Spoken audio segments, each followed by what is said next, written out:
The following program is meant for adult audiences only.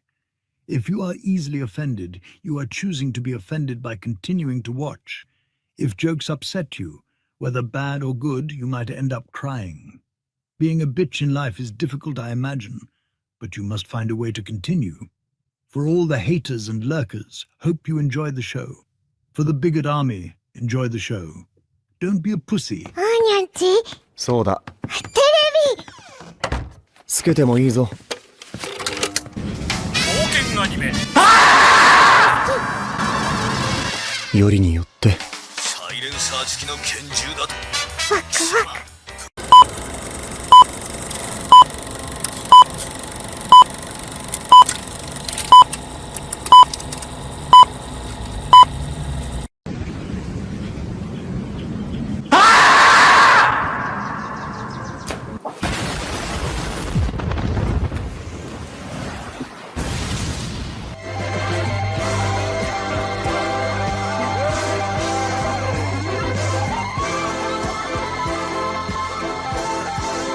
Here we go! Mucha lucha, mucha lucha. It's the way of life.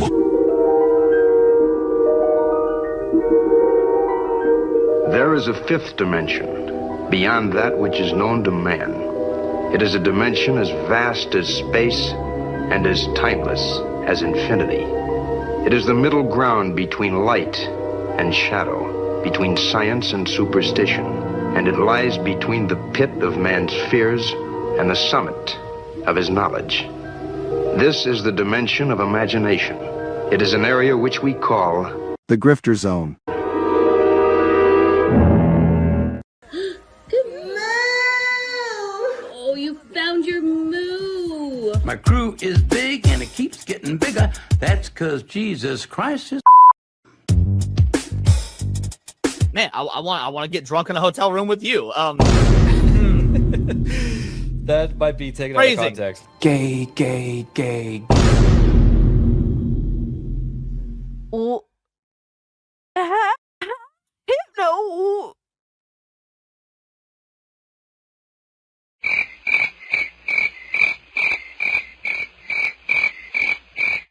How is it my fault? What? The bragging gifted this and I'm immediately called an anti-Semite? Come on, dog. Bruh. What are these characters?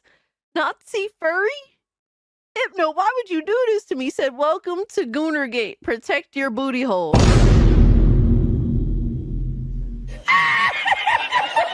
What's up, nerds? It's Alyssa Mercante, Kotaku senior editor, and nobody even wants you here.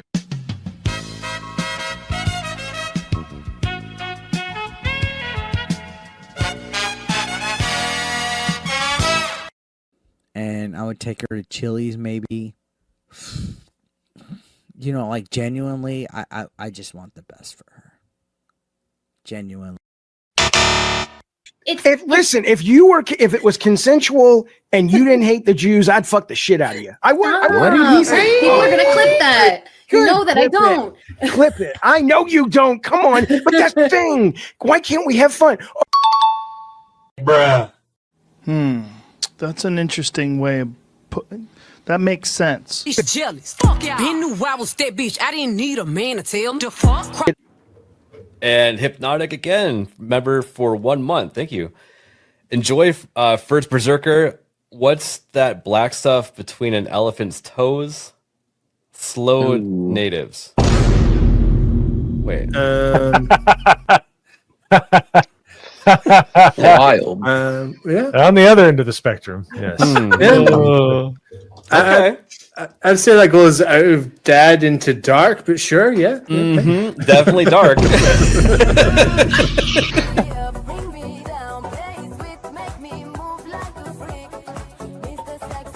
Somebody replies and it says, "This is embarrassing."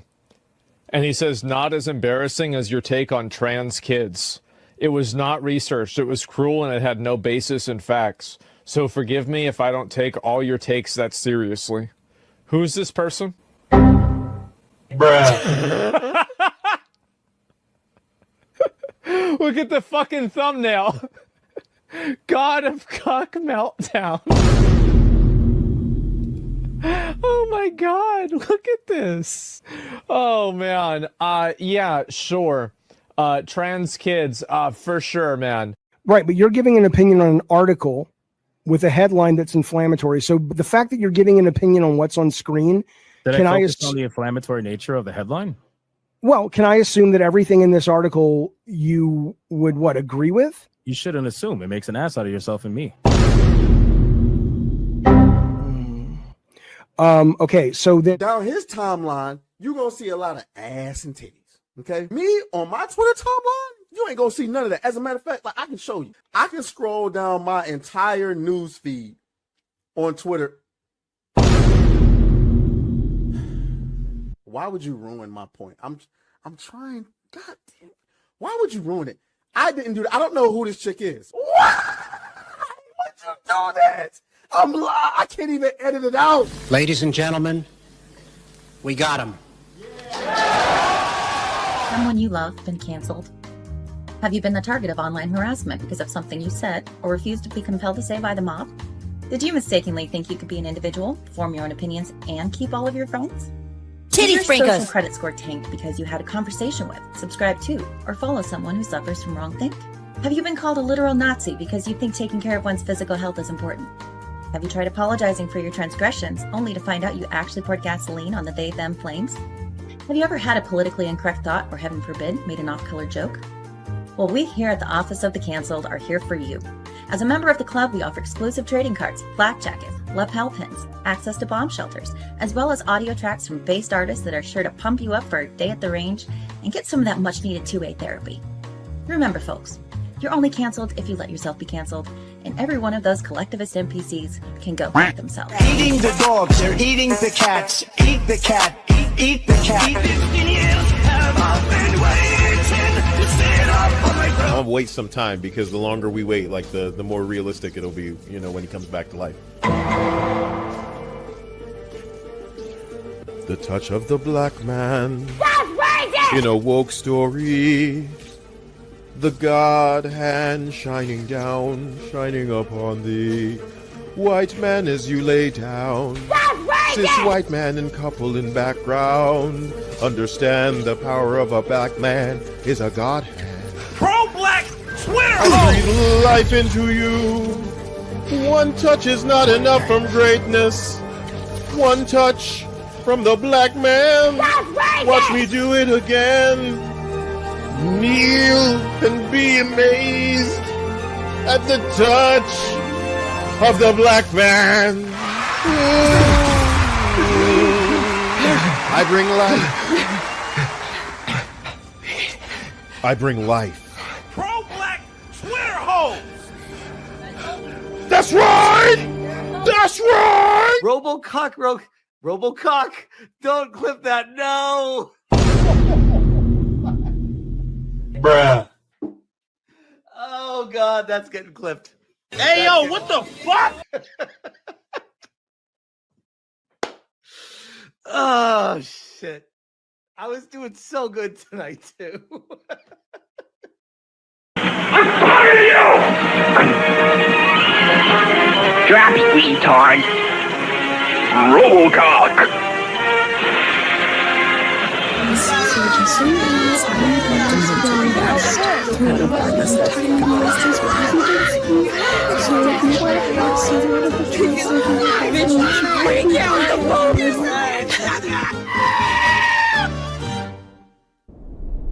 I am the foot god, Kaida. Fight back! Fight back! Mamma mia.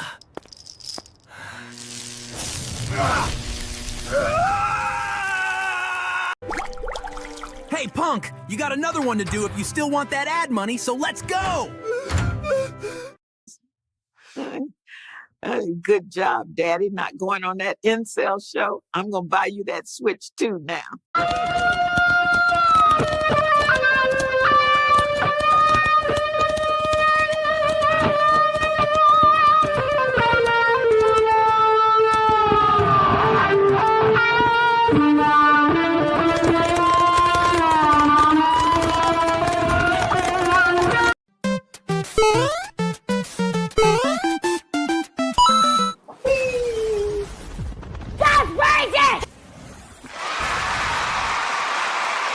All right. Ladies and gentlemen, welcome to the first episode and another episode on November for Hypnocast. That's right. We are live, boys. We are live. We are live. We are live. We're going to dive down the rabbit hole that is known as the internet. But before we do that, boys, you got to bring it in. Come on, get in close. Get in close. Listen, this is a brand new month, man. It is a brand new month. We are in the month of November. That means, unfortunately, we have to leave the pumpkin behind. Yes, we do. We have to leave the pumpkin behind. And thank God, even though multiple people tried to penetrate the pumpkin, he managed to successfully get away. But I am here on the first day of November, for us anyway, to remind you, don't touch the fucking turkey. Do not touch the fucking turkey!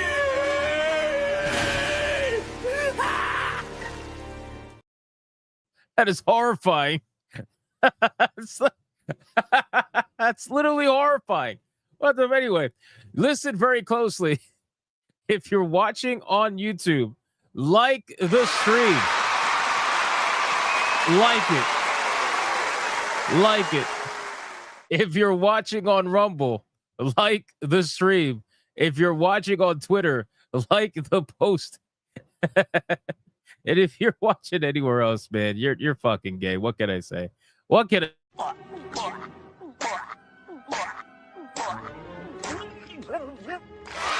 Or like street.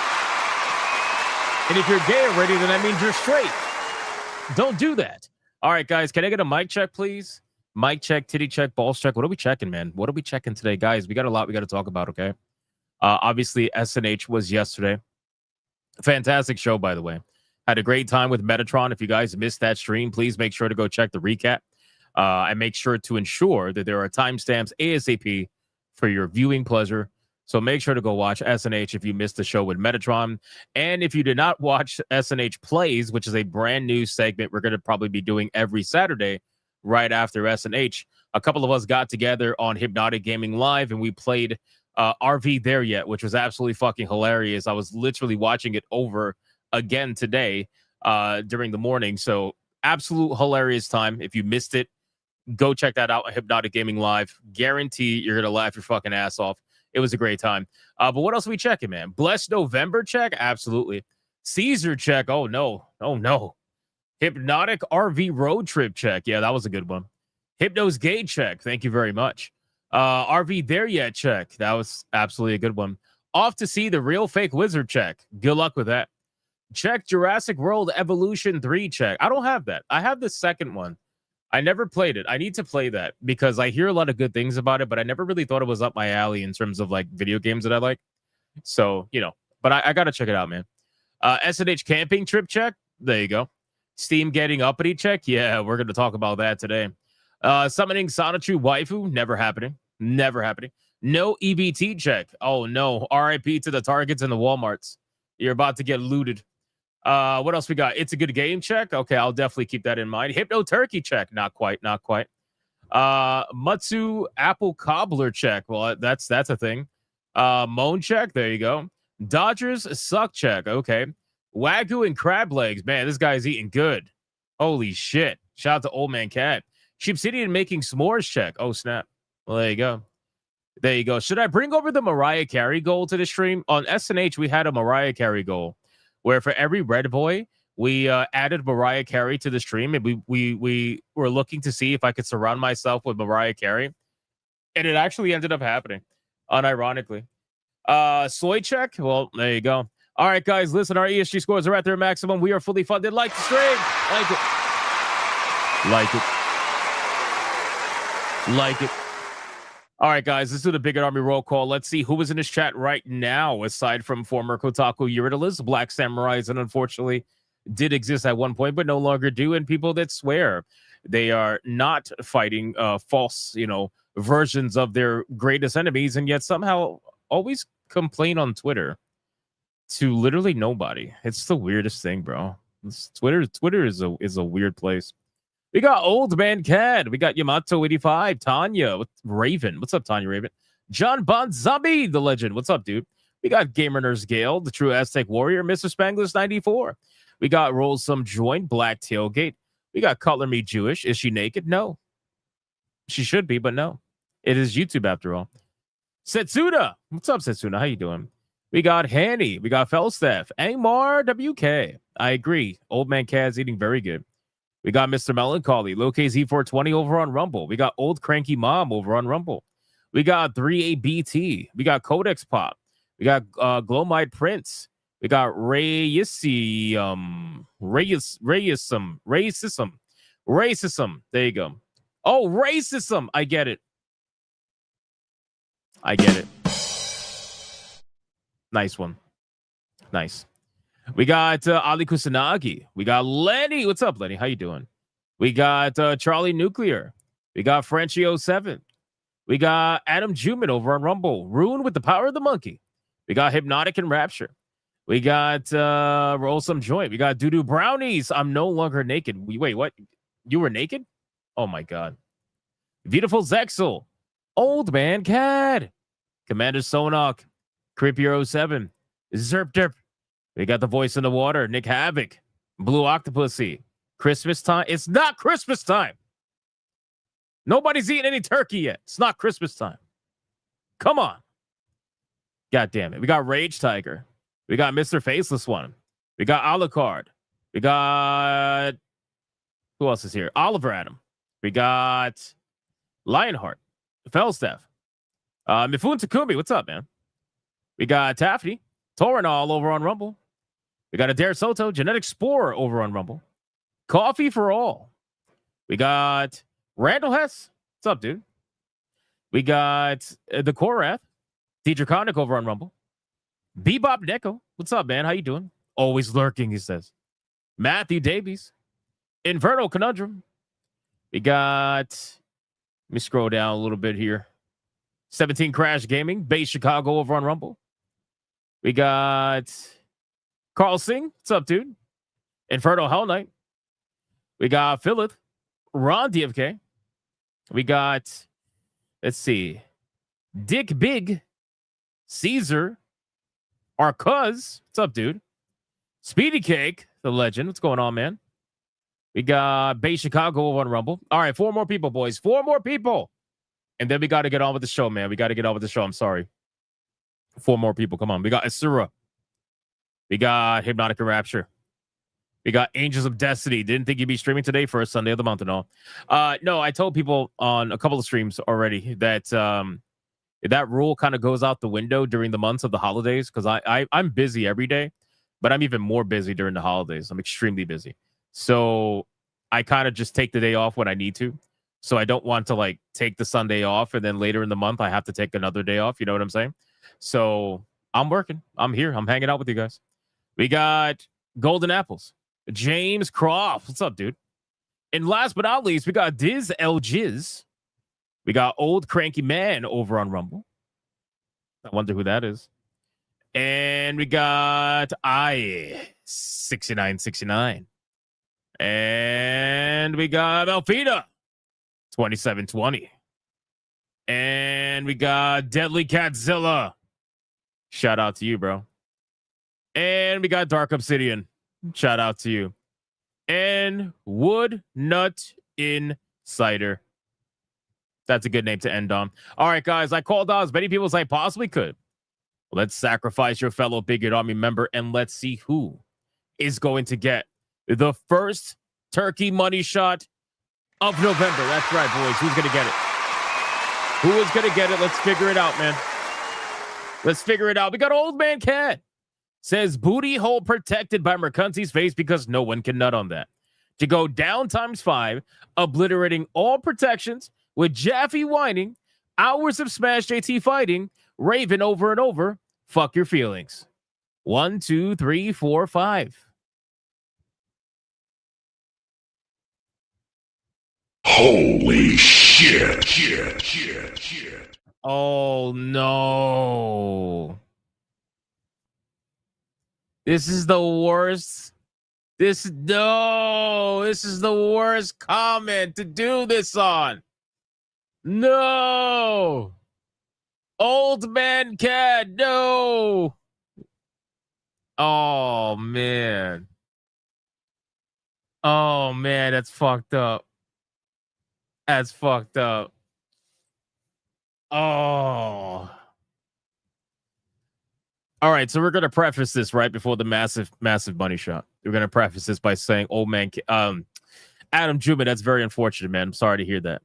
Sorry to hear that, man. Much love to you. Hopefully things get better. Very sorry to hear that. However, the money shot is it is supreme. It never misses. It never misses. Congratulations, Adam Juman. You are the recipient of the money shot today.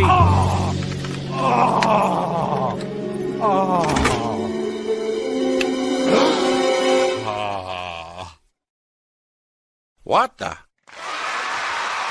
Like the stream and blame old man Cad. Blame old man Cad, bro. That was insane. That was the worst money shot ever. Oh my God. Talk about depression. All right, guys, listen, we got a lot we got to talk about today. All right, we got a lot we got to go over today. Some of the main topics we got going on. We're going to be following up on something big that's going down on Steam. I've been watching this story for a few days now. Okay. I haven't reported on this story because I tend to wait a little bit to try to get as much information as possible. Anytime somebody makes a claim on Twitter, I'm not just going to go and run with it. I need to see like what the overall outcome is, if it's legit, if it's not legit. Well, it seems like it's as time goes on, it seems like it's more and more legit. So we're gonna cover it today because the censorship problem over on Steam is becoming a really big fucking issue. And if what I see on Twitter is to be believed, if this is only going to get worse. And it's something that we talked about back when we were covering like Collective Shout and whatnot. It's a big fucking problem. So anyway, we're going to talk about it because Steam is censoring a video game for a really stupid reason. And some of the comments that this developer has gotten from Steam itself is horrifying. It is horrifying. It is just, it goes to show like just how bad things are getting. So we're gonna definitely check that out and see what's going on with that. We are also going to be talking about Mortal Kombat, the Legacy Collection. That's another story that I've been following for a few days, and a lot of people are up in arms right now about the Legacy Collection because there's a lot of problems with it. Apparently, it's especially with the sound design, I think is a major problem. But people are complaining about it and they're not happy with it. So we're going to talk about it. We're also going to talk a little bit about Arc Raiders. We got to cover that a little bit. We're going to talk about Final Fantasy 14 making some interesting changes. We got to talk about that. We're going to talk about another game that got delisted from Steam. That it's a little bit on the hardcore side. It's a horror game, or an older horror game, and it got delisted, but nobody knows why. So we're going to talk about that. It kind of goes hand in hand with the censorship story. And then we're going to talk about, obviously, GTA 6 and Rockstar, because Rockstar has been getting attacked right now by the UK mainly, because they just fired a few dozen employees who were attempting to form a union against Rockstar or within Rockstar. And they just flat out fired those fucking people. They fired them. So we're going to talk about that as well. And we got a bunch of fast topics, a ton of fast topics that we got to go over. And, we're just going to have a good time, boys. Waifu Battle later today. It's in November. It's a brand new month. We're gonna start off strong, ladies and gentlemen. But before we do any of that, we need to do the number 2 segment on YouTube, the number 2 segment on Rumble, the number 2 segment all around the galaxy. This segment is none other than the glorious retard, or in this case, retards, because there's multiple, of the day. And here we are. The fate of the planet is in the hands of a bunch of retards I wouldn't trust with a potato gun.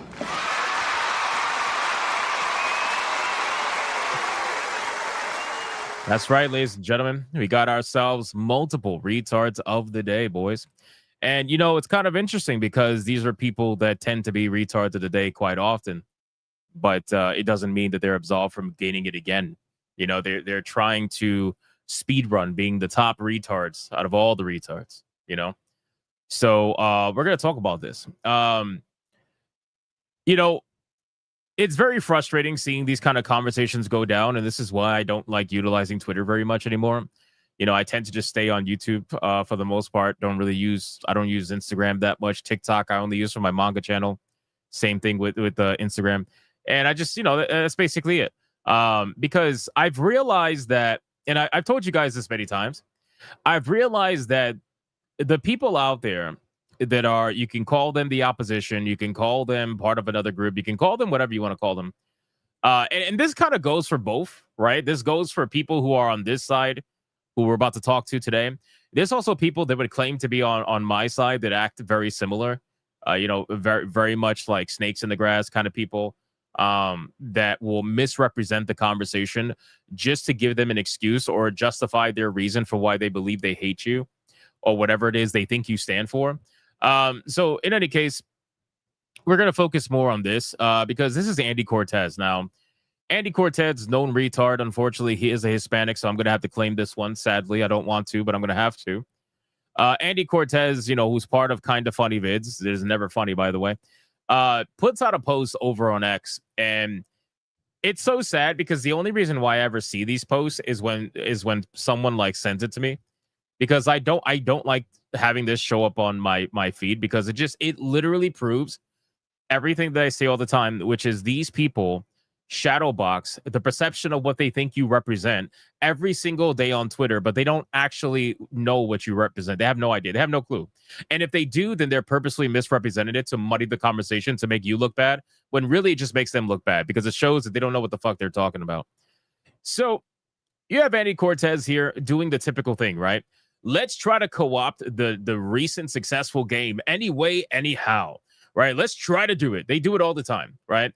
All the fucking time they do this, where they see a successful video game. And in this sense, it's Arc Raiders, right? Let's take Arc Raiders and try to make it into a win for progressive politics somehow, some way, right? So we have Andy Cortez, and he says the following: hey, have any of the grifters talked about the characters in Arc Raiders and how they're so multicultural and how none of them are overly sexual? Or is the game too successful to bring up any of that? Let me know. Bro.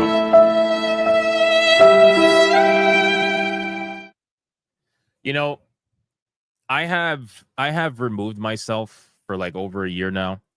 I've removed myself from conversations with these people because I just know that at the end of the day, they don't actually want to have a conversation, because they either do understand where you're coming from and they just want to misrepresent it, or they're really just too fucking stupid. You know why they're too fucking stupid? Let me explain to you. So what does the Sith do, right? What do the Sith do? The Sith deal in absolutes, okay? And this is why you know these people are the Sith. It's because they deal in absolutes, right? So their idea of the conversation that people have around video games and how a lot of it's been co-opted by progressive activists that will inundate you with nonsense in a video game. They can't tell the difference between a game like Dragon Age the Veilguard and a game like Elden Ring that has body type A and B, and that's it. They can't tell the difference. To them, if it's either or, they view that as you are going to complain about it equally. That's how they view it, because they don't want to have that kind of conversation. So you have somebody like Andy Cortez, who apparently thinks that the grifters were talking about or complaining about multicultural characters, or how like there's not enough Gooner material in Arc Raiders. It's like, who the fuck is talking about Gooner material in Arc Raiders, bro? Like, where is that even coming from? This is why I'm telling you, these people make this shit up. They make up the entire thing, or they'll take like one person. They'll take one person, right? They'll take one person and they will make it the entire fucking thing. They usually, who do they normally attack? Like Grums. They'll take Grums and they'll be like, Grums is everybody else. They'll be like, oh, so if Grums is saying it, that means everybody else believes it. Or if they find like some random fucking Twitter account that pretends to be talking for, you know, whatever kind of side that he thinks he's fighting, I guess it would be anti-woke or whatever. He thinks that they talk about it, you know, they all collectively. It's like, bro, you guys know that this is not true. You guys know that this is a misrepresentation, but you continue to do it anyway. So I'm going to put it to you like this. Your argument about ARC Raiders being multicultural is completely bullshit, because you can also make white people in the game too, by the way. Right? That's number one. So this entire thing about, oh, you know, it's a win for you can make your typical white person. You can make a pasty motherfucker. You can make a pasty motherfucker in ARC Raiders. So again, I don't understand your sentiment here. Nobody cares. Like it's an extraction shooter. Like you can make your character, has a character creator, make whoever you want. I don't get the point here. And number two, overly sexual. Like these guys are running around in a post-apocalyptic world that is highly dangerous, that they need massive amounts of gear to survive. Everybody is geared up for a reason. It's part of the story. So why would somebody be running around in a fucking bikini in a post-apocalyptic world where the setting of the world has been set up this way, where everybody's geared out to the moon? God, these people, man, I swear.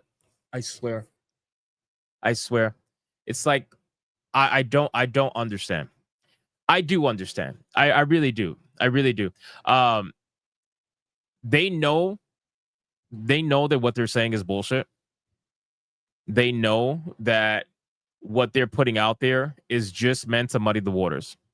And of course, when you have somebody like Andy, well, who's going to follow? Who is the number one shadow boxer on Twitter? Okay. Because I don't know if Andy is. This is the first time I've seen his tweet in like maybe six to 8 months, give or take. But somebody who shows up all the time because he is the number one shadow boxer, well, that's Booty Adams, right?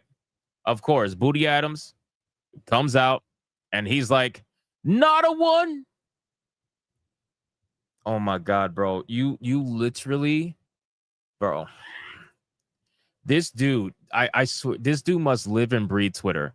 I can only imagine how many tweets he does a day. I probably, if I'm lucky, I'll do, because if you count video promotions, that's 2 tweets right there a day. But outside of video promotions, maybe I'll do one. These motherfuckers are out here just literally living Twitter. Every day they live Twitter. Every fucking day. And I'm not surprised. Color Me Jewish says, I'm much happier in life after quitting Twitter. Same, bro. Same. I used to be on Twitter a lot, especially like during the first couple of years of doing YouTube. But to be honest with you, I only use it for video promotion and talking with certain people from SNH to like coordinate things. Aside from that, I really don't. I don't fucking care, because these people are out there and look, they like, damn, no way. It's always amazing just how the grift works, bro. This guy is so sickening, because he always tries to put you in a box, right? Where if you come at him, he says, well, damn, why are you connecting with the word if you're not a grifter? It's because we know who you're talking about, my guy. All right, you could play stupid with your friends. You could do the whole fucking feminine warfare, passive-aggressive bullshit. You're like a woman who gets mad over a man not knowing what she wants when she never told him what she wants. She's like, well, you should have known. That's exactly how this fucking bitch acts, bro. Maximum goddamn estrogen within his body. It's unbelievable.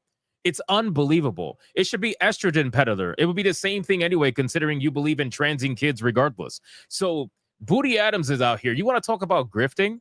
The maximum grift is when someone has 25,000 bot followers and can barely get a couple of likes on a tweet. How you got 25,000 followers, you get 4 likes on a tweet.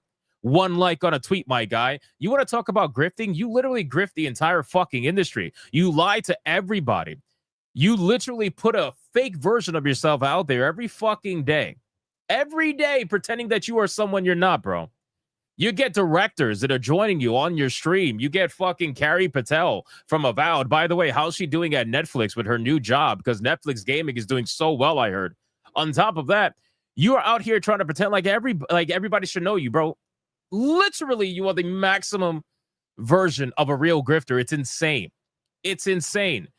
At least Andy Cortez has a fucking following that he milked off of Kinda Funny videos. What the fuck do you have, bro? Oh, I forgot. You got free controllers. You got free Xboxes. You got free games. You get a fucking you get a couple of codes here and there. because God knows you don't pay for shit. The last thing I saw you pay for was the documentary that you were supposed to be part of, which, by the way, you guys were supposed to have that out. Where's that documentary at? Where is Gaming While Black? Why'd you raise it, by the way? Why'd you raise the funding from 5,000 to 15,000? Why'd you do that? You didn't even get 5,000. What made you think you were going to get 15,000? Where is that? Where's that documentary? Where did it go? And Demion says, I bring it up in my newest video, specifically state one blight on this game is the character customization being abysmal. But of course, you would tweet this without researching anything first. Again, I say this all the time.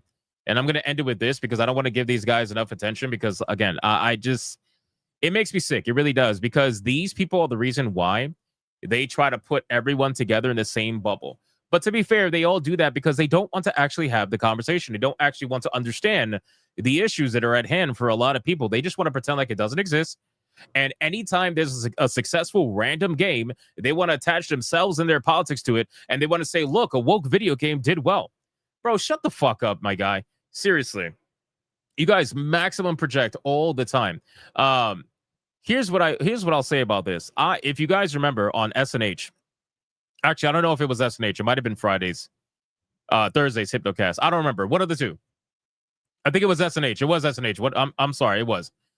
I specifically dunked on the character creator. I think the character creator is extremely lacking in Arc Raiders. I think it is. But that's not because it's multicultural. Like, the fuck? It's not because of that at all. I think the hairstyles are extremely lacking. I do think that they have like an obnoxious amount of what people would consider to be black hairstyles with very minimal any other hairstyles. They got black hairstyles and they got female hairstyles with like 2 regular hairstyles, if you even want to call it that. And that's it. Like they need to bump that shit up quite a bit. And other than that, nobody's complaining about not seeing people running around fucking naked in Arc Raiders, bro. They're too busy having fun and trying to figure out whether the person's going to shoot them or not. Which, by the way, if you've come across me in Arc Raiders, it's 24/7 on site, by the way. There is no negotiation, so you might as well not even bother. But in any case, I don't think these people even play Arc Raiders. I would be very curious to see if they even played. I mean, he's too busy celebrating the fact that he got put on a Times Square billboard. So, and tagging Twitch. I don't see. And by the way, oh, what's this? Oh, you're playing Battlefield. Oh, you're playing Battlefield. And you're playing the free-to-play version of Battlefield. That makes a lot of sense. You're playing Battlefield RedSec. Oh, got it. Is there any Arc Raiders?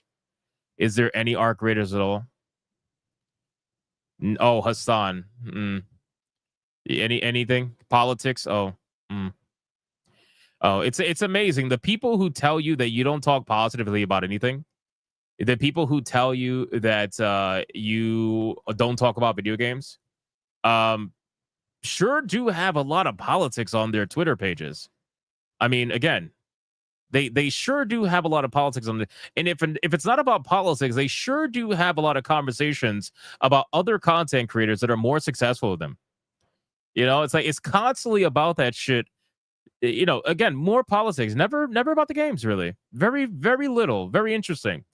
Listen, never let them gaslight you. Never let them try to basically put you into their morals and make you uphold your morals at the same time, because they don't give a fuck about your morals and they don't give a fuck about theirs because they don't have any. They don't have any. Guaranteed. What about Booty Adams? Any Arc Raiders from Booty Adams? Let's see. Come on, man. I know you playing Arc Raiders, bro. Come on.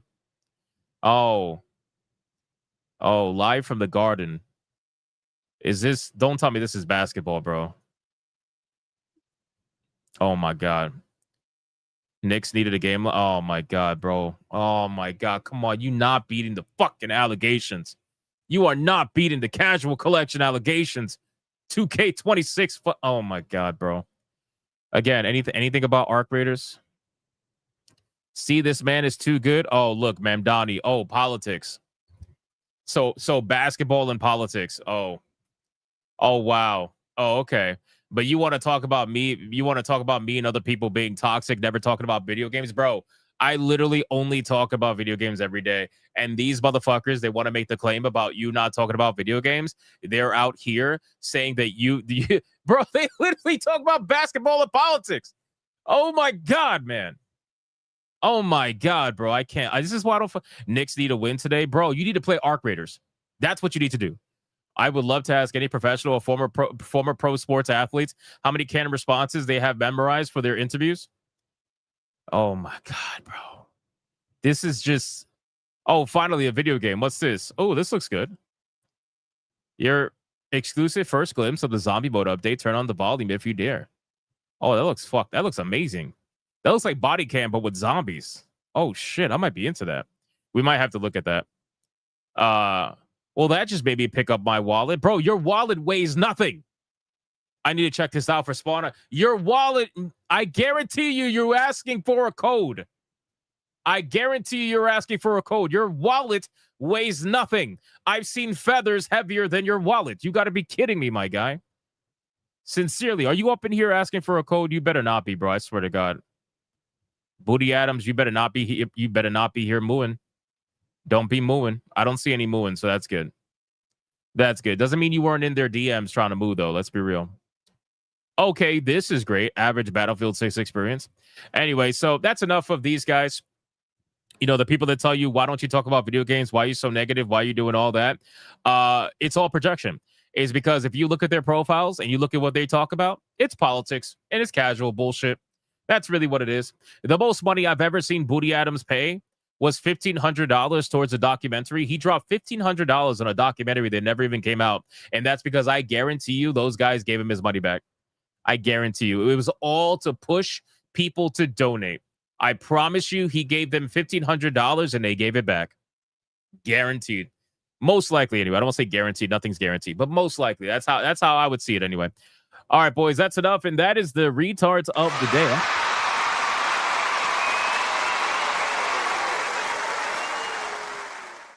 Guys, I have decided over the last year to pull away from that stuff because, to be honest with you, you know, I dabble in it every once in a while because it's so frustrating seeing the absolute bullshit that comes out of their mouths every single day. And it's not just them. It's a lot of people. I don't want to just call out those two people. It's a lot of people out there that'll do the bullshit of like, you don't play games, but it's so obviously not true. That you're not a real gamer when it's so obviously not true. That, oh, you're a tourist when it's so obviously not true. You got people out there that'll say that shit all the time, and they're just saying it in the hopes that somebody believes it. Because the truth is that somebody will, right? If somebody has a bias against you for whatever reason, they hate you, they don't like you, they think you're ugly or whatever, like it doesn't matter. If they have a bias against you, they're going to use anything they can to confirm that bias. And they'll latch on to people like this who are, you know, kind of fake in the middle kind of people. Well, these guys are not fake in the middle. They're very much, you know, they tell you who they are. But they'll latch on to these people to bolster their viewpoint of you, you know? And so I just pull away. I talk about my games. I talk about the industry, and I play my games every day. I mean, that's literally all it is, man. That's all it is. So if you come up in here and you're like, you don't play games, I'm just going to link you to my gaming channel and tell you to shut the fuck up. Which, by the way, that usually does happen quite often. Then they'll gaslight you. They'll be like, well, why don't you do it on your main channel? It's like, oh, I'm sorry. I'm going to listen to the person who either has no YouTube channel or gets 5 viewers on a live stream. No offense to the people just starting out. Do you, man? I was there too. I understand. But like, I'm not going to listen to you on how to do YouTube. Like, you clearly don't know how to do it. So why would I listen to you to tell me how to do it? No offense. It just doesn't make any sense. You know, you might be able to fool people with 25,000 bot followers and 2 likes per post. Or you might be able to fool people with almost 10,000 subscribers on YouTube and 3 people watching. 2 are your friends. You might be able to fool people, but you ain't fooling me, my guy. I've seen through that all the time. Anyway, now let's do the #1 segment on YouTube, the #1 segment on Rumble, the #1 segment all around the galaxy. This segment is none other than the pre-stream legends. Money, print money, cash, money, well, capitalism, raise a bunch of money, more money, heaps and heaps of money, print money, cash, money, well, capitalism, raise a bunch of money, super chat money. As salty as the sea, calling us no-code names, SJW screaming, but it's money they blame, burning with envy, they're falling flat, they can't handle the sound of a super chat. That's right. This is their favorite part. This is what they watch. This is the part they pay attention to every fucking day, ladies and gentlemen. This is why they don't understand that we talk about games every day, because they only make it to the end of the pre-stream legends before they rage quit the fucking Fuck, stream. you got another donation. Add it to the total.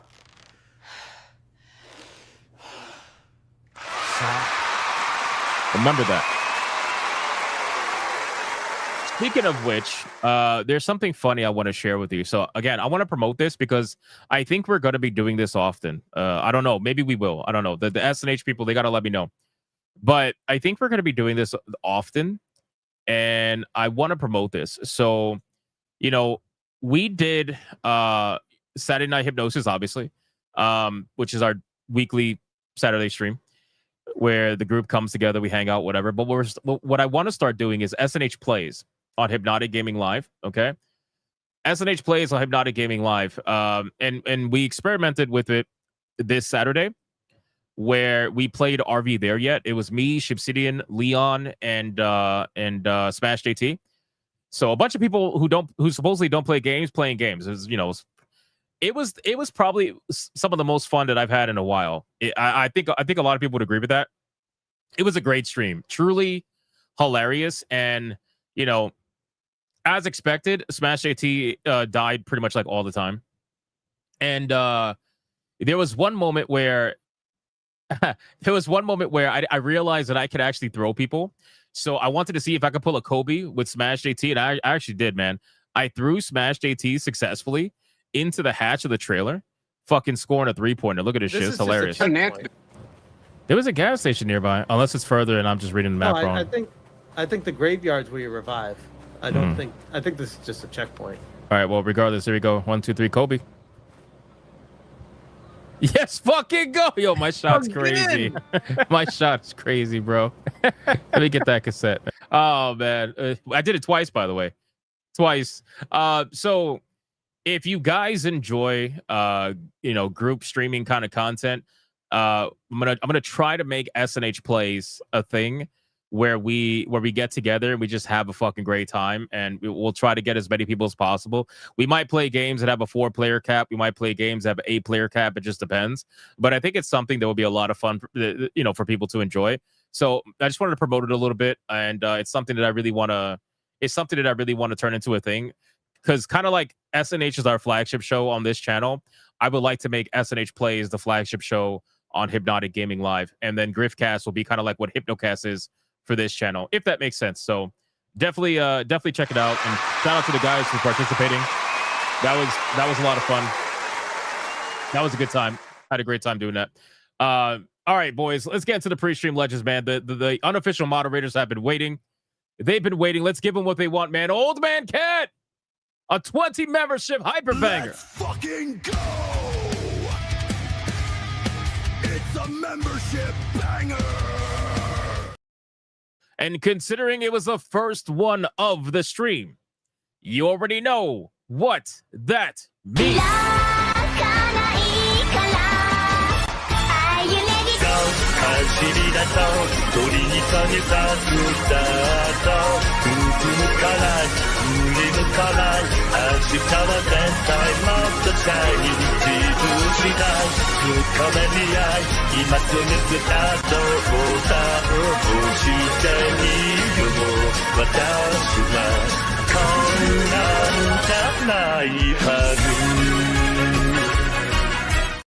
Old Man Cad, the absolute legend. Thank you so much for the 20 membership hyperbanger. I greatly appreciate it, my man. Because then he followed it up with a $100 Red Boy hyperbanger. Here we go! Mucha lucha, mucha lucha. It's the way of life. Mucha lucha. He says, I'll take Asian goths, please, until you make a goth Latina video. That's what I really want to see. I'm working on it, my man. I'm working on it. But you know what? That is fine. You get what you're ordered. Oh my god, it's a Red Boy hyperbanger.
Red Boy Hyperbank. Shout out, brother. Thank you so much. I appreciate that. I appreciate that. Fucking legend. Vlad Tepesh says, can you do famous celebrities? That'll get some attention. No. No, I've already explained why I don't use real people. Mr. Melancholy, 149 super sticker. Thank you so much. I appreciate that, man. Ali Kusanagi with 1 membership. Thank you, Ali Kusanagi. And then we got Tanya Raven for 5 months. Are we there yet? Dad, are we there yet? Shout out. Thank you so much, Tanya Raven. Zerp Derp with a $20 bet. Here we go! Mucha lucha, mucha lucha. It's the way of life. Mucha lucha. He says the video countdown portion of your intro always makes me nostalgic for classic Hugo and Jake back when they were funny. Bible Reloaded was hilarious when I was an edgy teen. Thank God I grew out of that. Enjoy the 20. Thank you so much, Zerp Derp. I appreciate that, man. I appreciate that. Legendary. Gamer Nurse Gale with a 2 finally caught up. Like the stream, Bigot Army. Let's fucking go. Like it right now. Golden Apples for 7 months says absolutely nothing. 0. Thank you so much, Golden Apples. I appreciate that. Then we got Benjamin with a Benjathan, I'm sorry, with a 2. Seaman check. Ew. Stunning and Brave Solomons with a 5. You forgot. Pal World check. I did that the other day. I made a whole segment about Pal World and Nintendo. Benjamin with a 2. Seaman retention check. No ball shaving check. That's odd. Trey Burkhalter with a 5. Would it be bad faith to give expired Walmart gift cards to EBT recipients? Asking for a friend? No, that's actually genius. Do it. Do it. Go for it and document it and then upload it on Twitter and get like 70 million views. It's going to be great. Darth Damos with a 989. I changed my name, formerly known as SGM Harvey. What's up, bro? I like the profile picture too. That's fucking legendary. Look at this guy. Look at this guy. Look like a fucking Terminator with a lightsaber. That's awesome. BioT Wolf 19 with a 5. What do you call a turkey who tells jokes? A comedian. And so it begins. And so it begins. Of course. Shout out to BioT Wolf. Thank you so much for the 5. Adam Repeal with a 5 membership. Let's fucking go! It's a membership banger! Shout out to Adam Repeal, the fucking legend, bro. Thank you so much. I appreciate that, brother. And then we got beautiful Zaxel with a 5, not touching a turkey. Will be pretty easy this time. That means it will avoid Smash JT and his turkey neck. Oh my God, bro. Oh my God.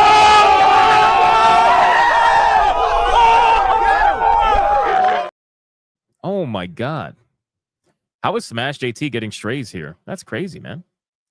We got Bebop with a 1 membership. Thank you so much, Bebop. Appreciate that, bro. Mr. Melancholy with a 5. At this rate, celebrating its sequel won't be allowed on Steam. Dude, yeah, we're going to talk about it. It's ridiculous. It really is. Gamer Nurse Gale with a 2. Hypno, have you checked longevity yin and yang? I have not. I have not. I have to. Cody with a 189. When is the debate with Colin Moriarty? Never, probably. Probably never. Because again, for me, for the last year, I've just pulled away from all that shit. Not that I can't do it. I very much can.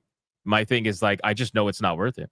I just know it's not worth it for a multitude of reasons. Number one, it is people that are on his side will choose him, right? Nobody's actually coming in here to get their minds changed.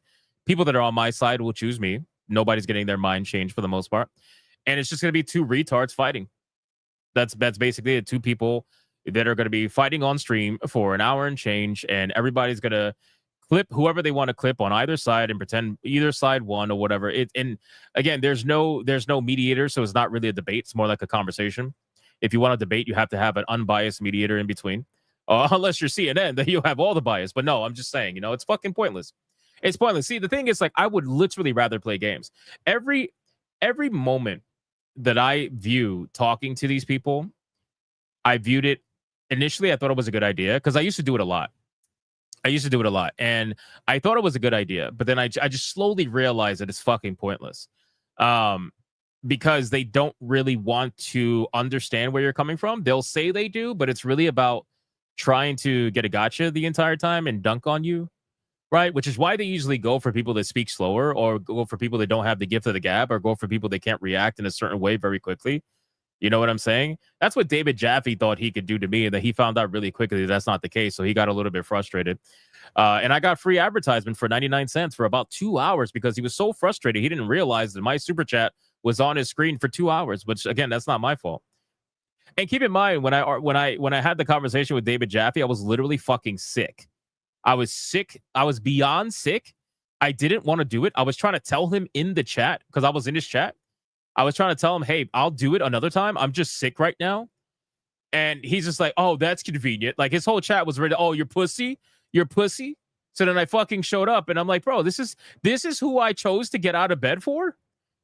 This is who I chose to fucking speak to. Seriously? It was a fucking waste of time. You know what I mean? It's like, what are we fucking doing here? So, like, because they didn't believe I was sick, bro. My voice was shot. But in any case, it's perfectly fine. Here's a reminder. Right, but you're giving an opinion on an article with a headline that's inflammatory. So the fact that you're giving an opinion on what's on screen, Did I focus on the inflammatory nature of the headline?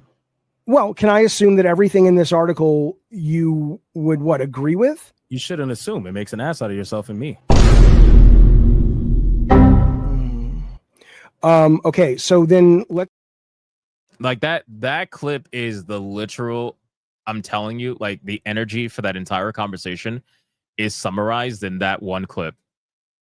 And my super chat is there on the bottom left of the corner the entire time for 99 cents with free advertising. Almost free advertising. You know?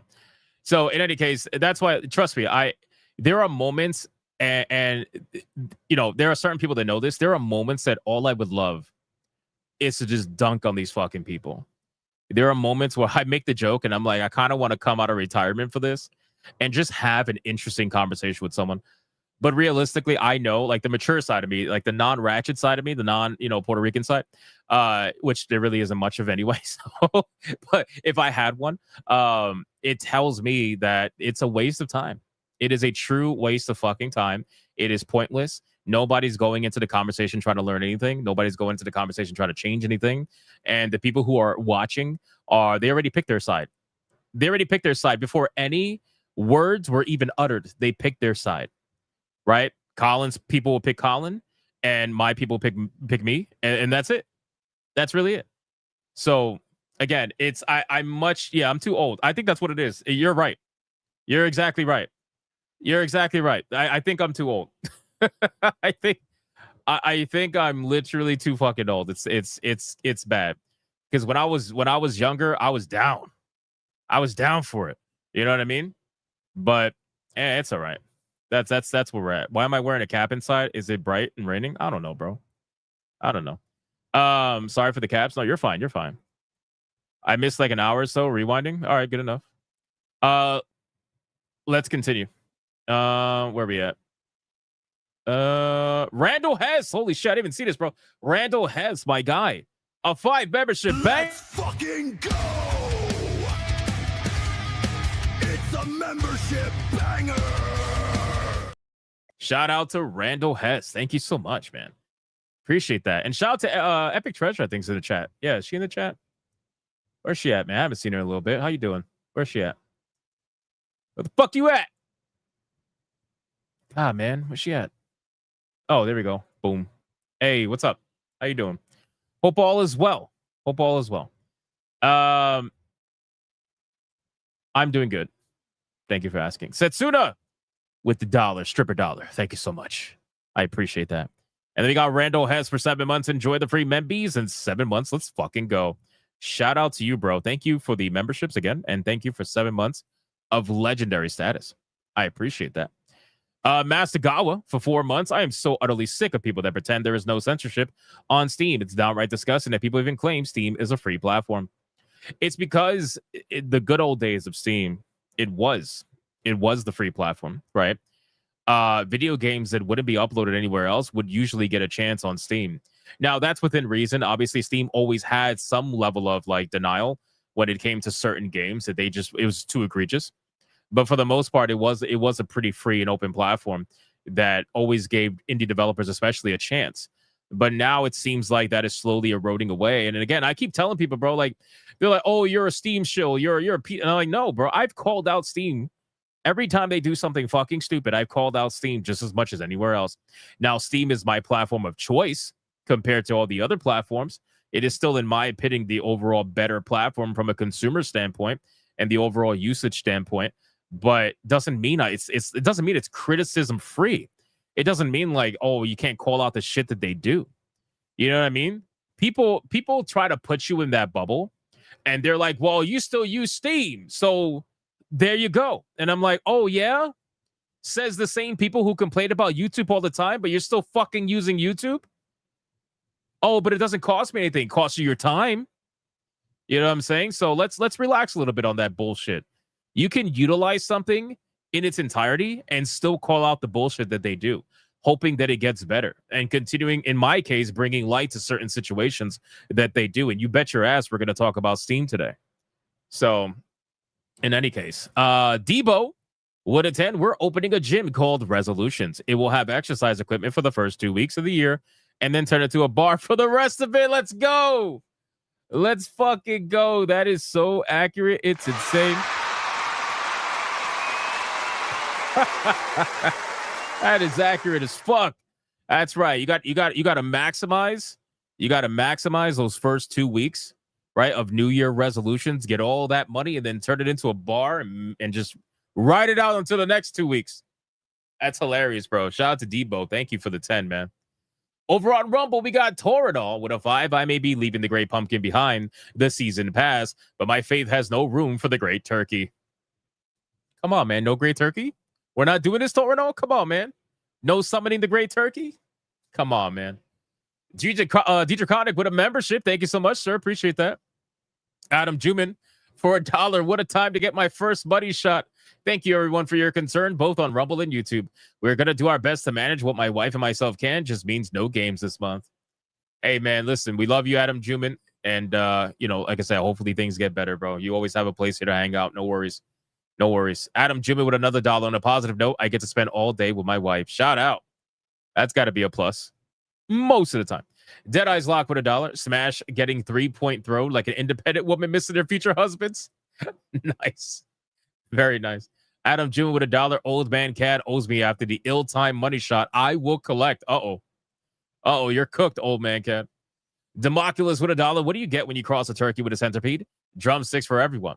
Makes sense. Terrible, but makes sense. Deadeye's Lock with $1. It's amazing how cringe women promoted a bestiality book for their sick fantasies. If only they realized their fantasy about them and Moo and Adams. Yeah, I don't think Adams is really in their mind when they're thinking about getting fucked by a man cow. You know what I mean? I feel like they're thinking more of like, I don't know. I think let me not even say it. Anyway, shout out to you guys. We're all caught up.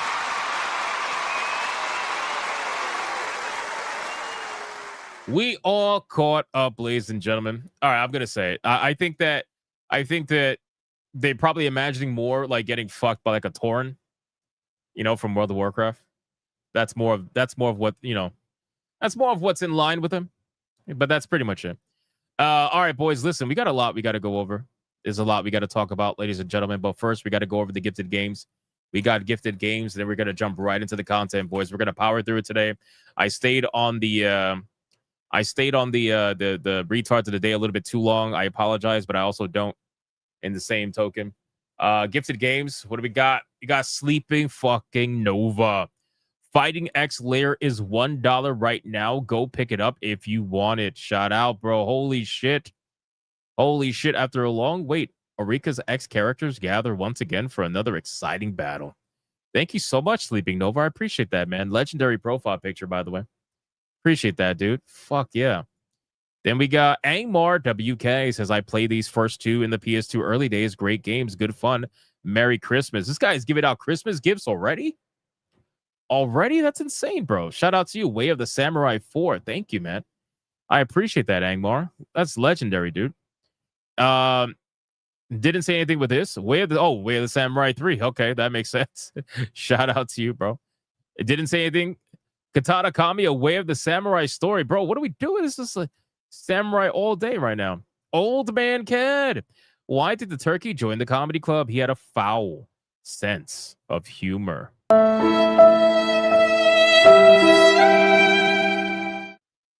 Thank you so much, Old Man Cat. I appreciate that, you fucking legend. Westworld Awakening. Thank you. Thank you. A narrative-driven experience played from the perspective of Kate, a host who has attained self-awareness. Oh, that sounds cool. That sounds cool. I got to check that out. You know, holy shit, dude. Hold on. Let me read this. Why did the pie go to the dentist? It needed a filling.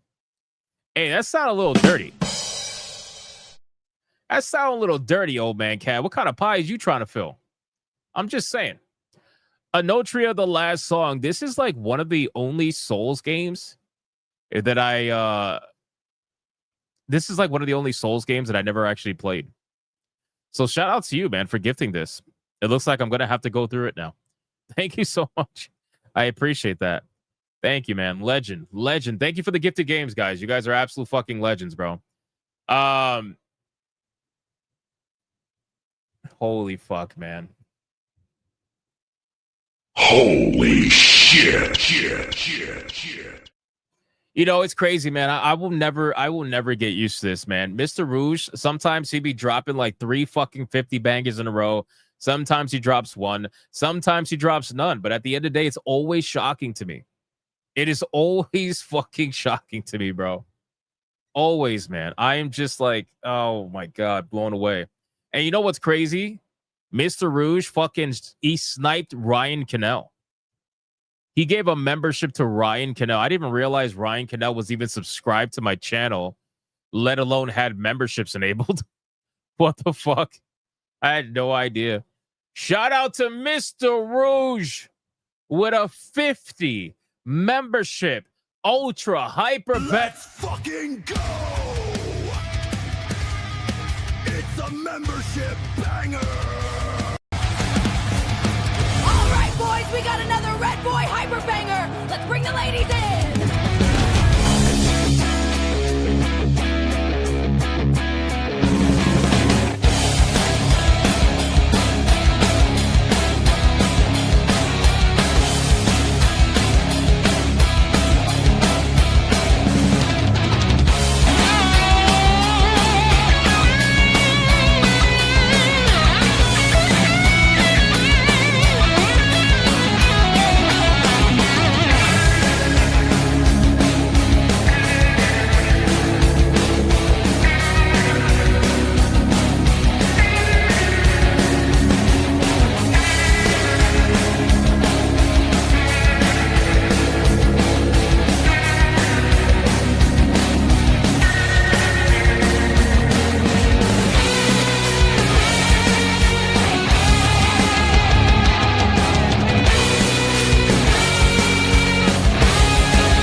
Shout out to you guys, man. Holy shit. Before the topics even started, this is absolutely insane, man. They are not happy. You got another donation. Add it to the total. The unofficial moderators are not happy, boys. They are not happy, but you know what? You're keeping them very busy. You're keeping those unofficial moderators very busy. They have to count every single dollar that comes in. Thank you guys for hitting tier 2 before the stream even remotely started. Thank you. Thank you. All right, we're going to get into the topics, ladies and gentlemen. And again, thank you, Mr. Rouge, for the legendary drop. Speedy Cake would attend. What model number did they give the first double-ended sex bot? A6T9. God damn it. God damn it, Speedy Cake. Come on, man. Appreciate that, bro. All right, first things up, we're going to have a little bit of a laugh, ladies and gentlemen. Did you know that segregation is back? Did you know that progressive politics are so progressive that they managed to bring back segregation? Did you realize that? Did you know that? Well, it's true. It's official, ladies and gentlemen. Segregation is back. And apparently, they love to see it. It's an odd choice. It's an odd choice. It's an odd choice for sure. So, you know, the Grammys is definitely something I never watched this shit. But the Grammys have or will announce nominations next week. Following Beyonce's historic win as the first Black woman to win Best Country Album, the category has been retired and split into two. You have the Best Contemporary Country Album, which is Black dominated. And then you have the Best Traditional Country Album, which is white dominated.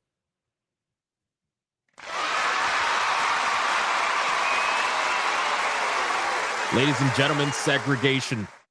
Segregation. Now, I can't imagine there is a lot of Black country artists. Maybe I just don't know. Maybe there is. You know, then again, you really don't need that many in order to make, you know, I guess a voting segment or voting category. But yeah, ladies and gentlemen, we officially have segregation. It's only a matter of time before they do this for fucking everything, right? It's only a matter of time before they do it for every award, where it's going to be, you're going to have Black dominated, you're going to have white dominated. It's hilarious, bro. Hilarious. So I just saw this being shared on social media, and I'm like, all right, this is definitely interesting.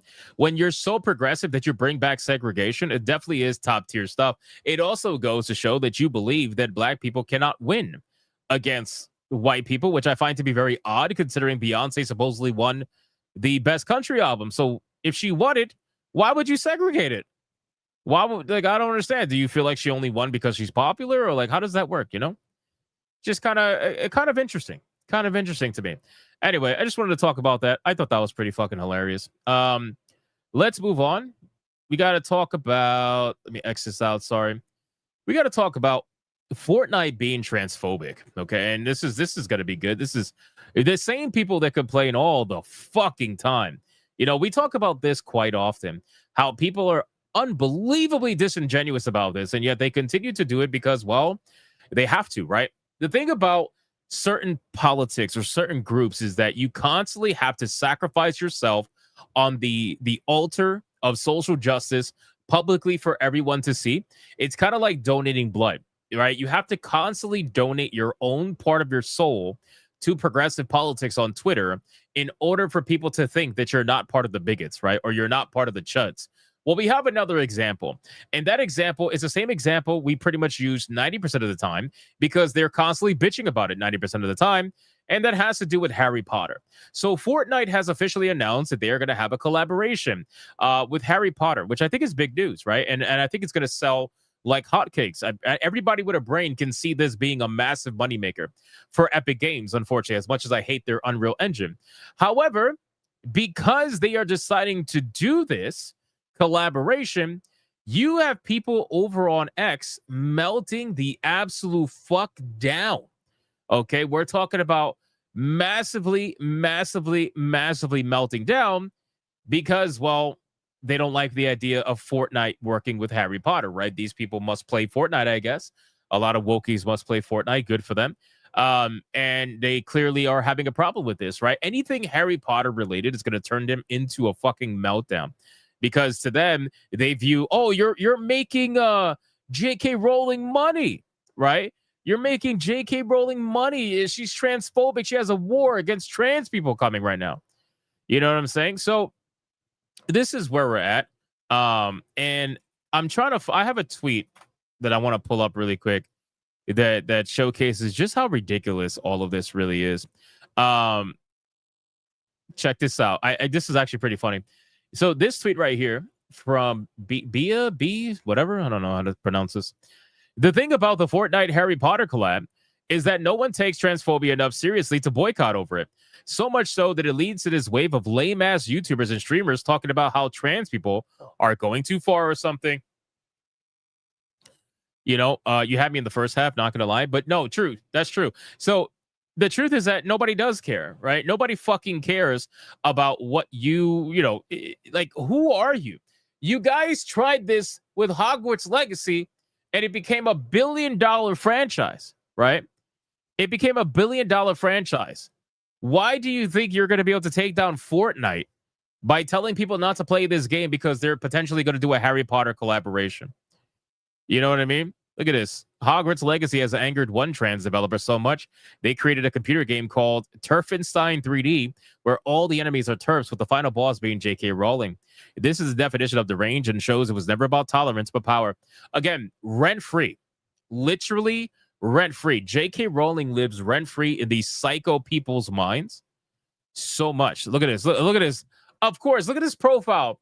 Peggy Rogers. This has got to be a fucking troll, bro. Maybe it's not. I don't know. Peggy Rogers, she, her, geeky, nerdy elementary teacher, of course. Games poorly, not surprised. Proud autism, not surprised. ADHD and LGBTQIA mom. Hair color subject to change. EBGG and CEOs of Screams member, whatever the fuck that means. Hey, Fortnite, if Harry Potter collab happens, I won't be back. Fuck J.K. Rowling and all of her fellow transphobes and gaming franchises that have no problem helping her funnel money into anti-trans organizations. Fuck you. Hashtag no Harry Potter in Fortnite. I care and I'm proud of you, friend. Oh no, I'm sure they're devastated. I love J.K. Rowling. It's actually great. Fuck off. Nobody cares, you cross-dressing freak. Take your attention-seeking bullshit elsewhere. You won't be missed, right? First, no Rainbow Royale. Now they're giving money directly to anti-trans legislator. Epic is actively harming queer and trans people with this collaboration. Hashtag no Harry Potter in Fortnite. Guys, you know, it's amazing, man. The people who would tell us that we overreact when we see a bunch of nonsense in video games, because I've always looked at video games as like there is a level to things, right? Like there's a level to things, right? I feel like at the top of the top you have Veilguard, right? Veilguard is a prime example of what a video game looks like when it's nothing but progressive politics being thrown into a fantasy setting.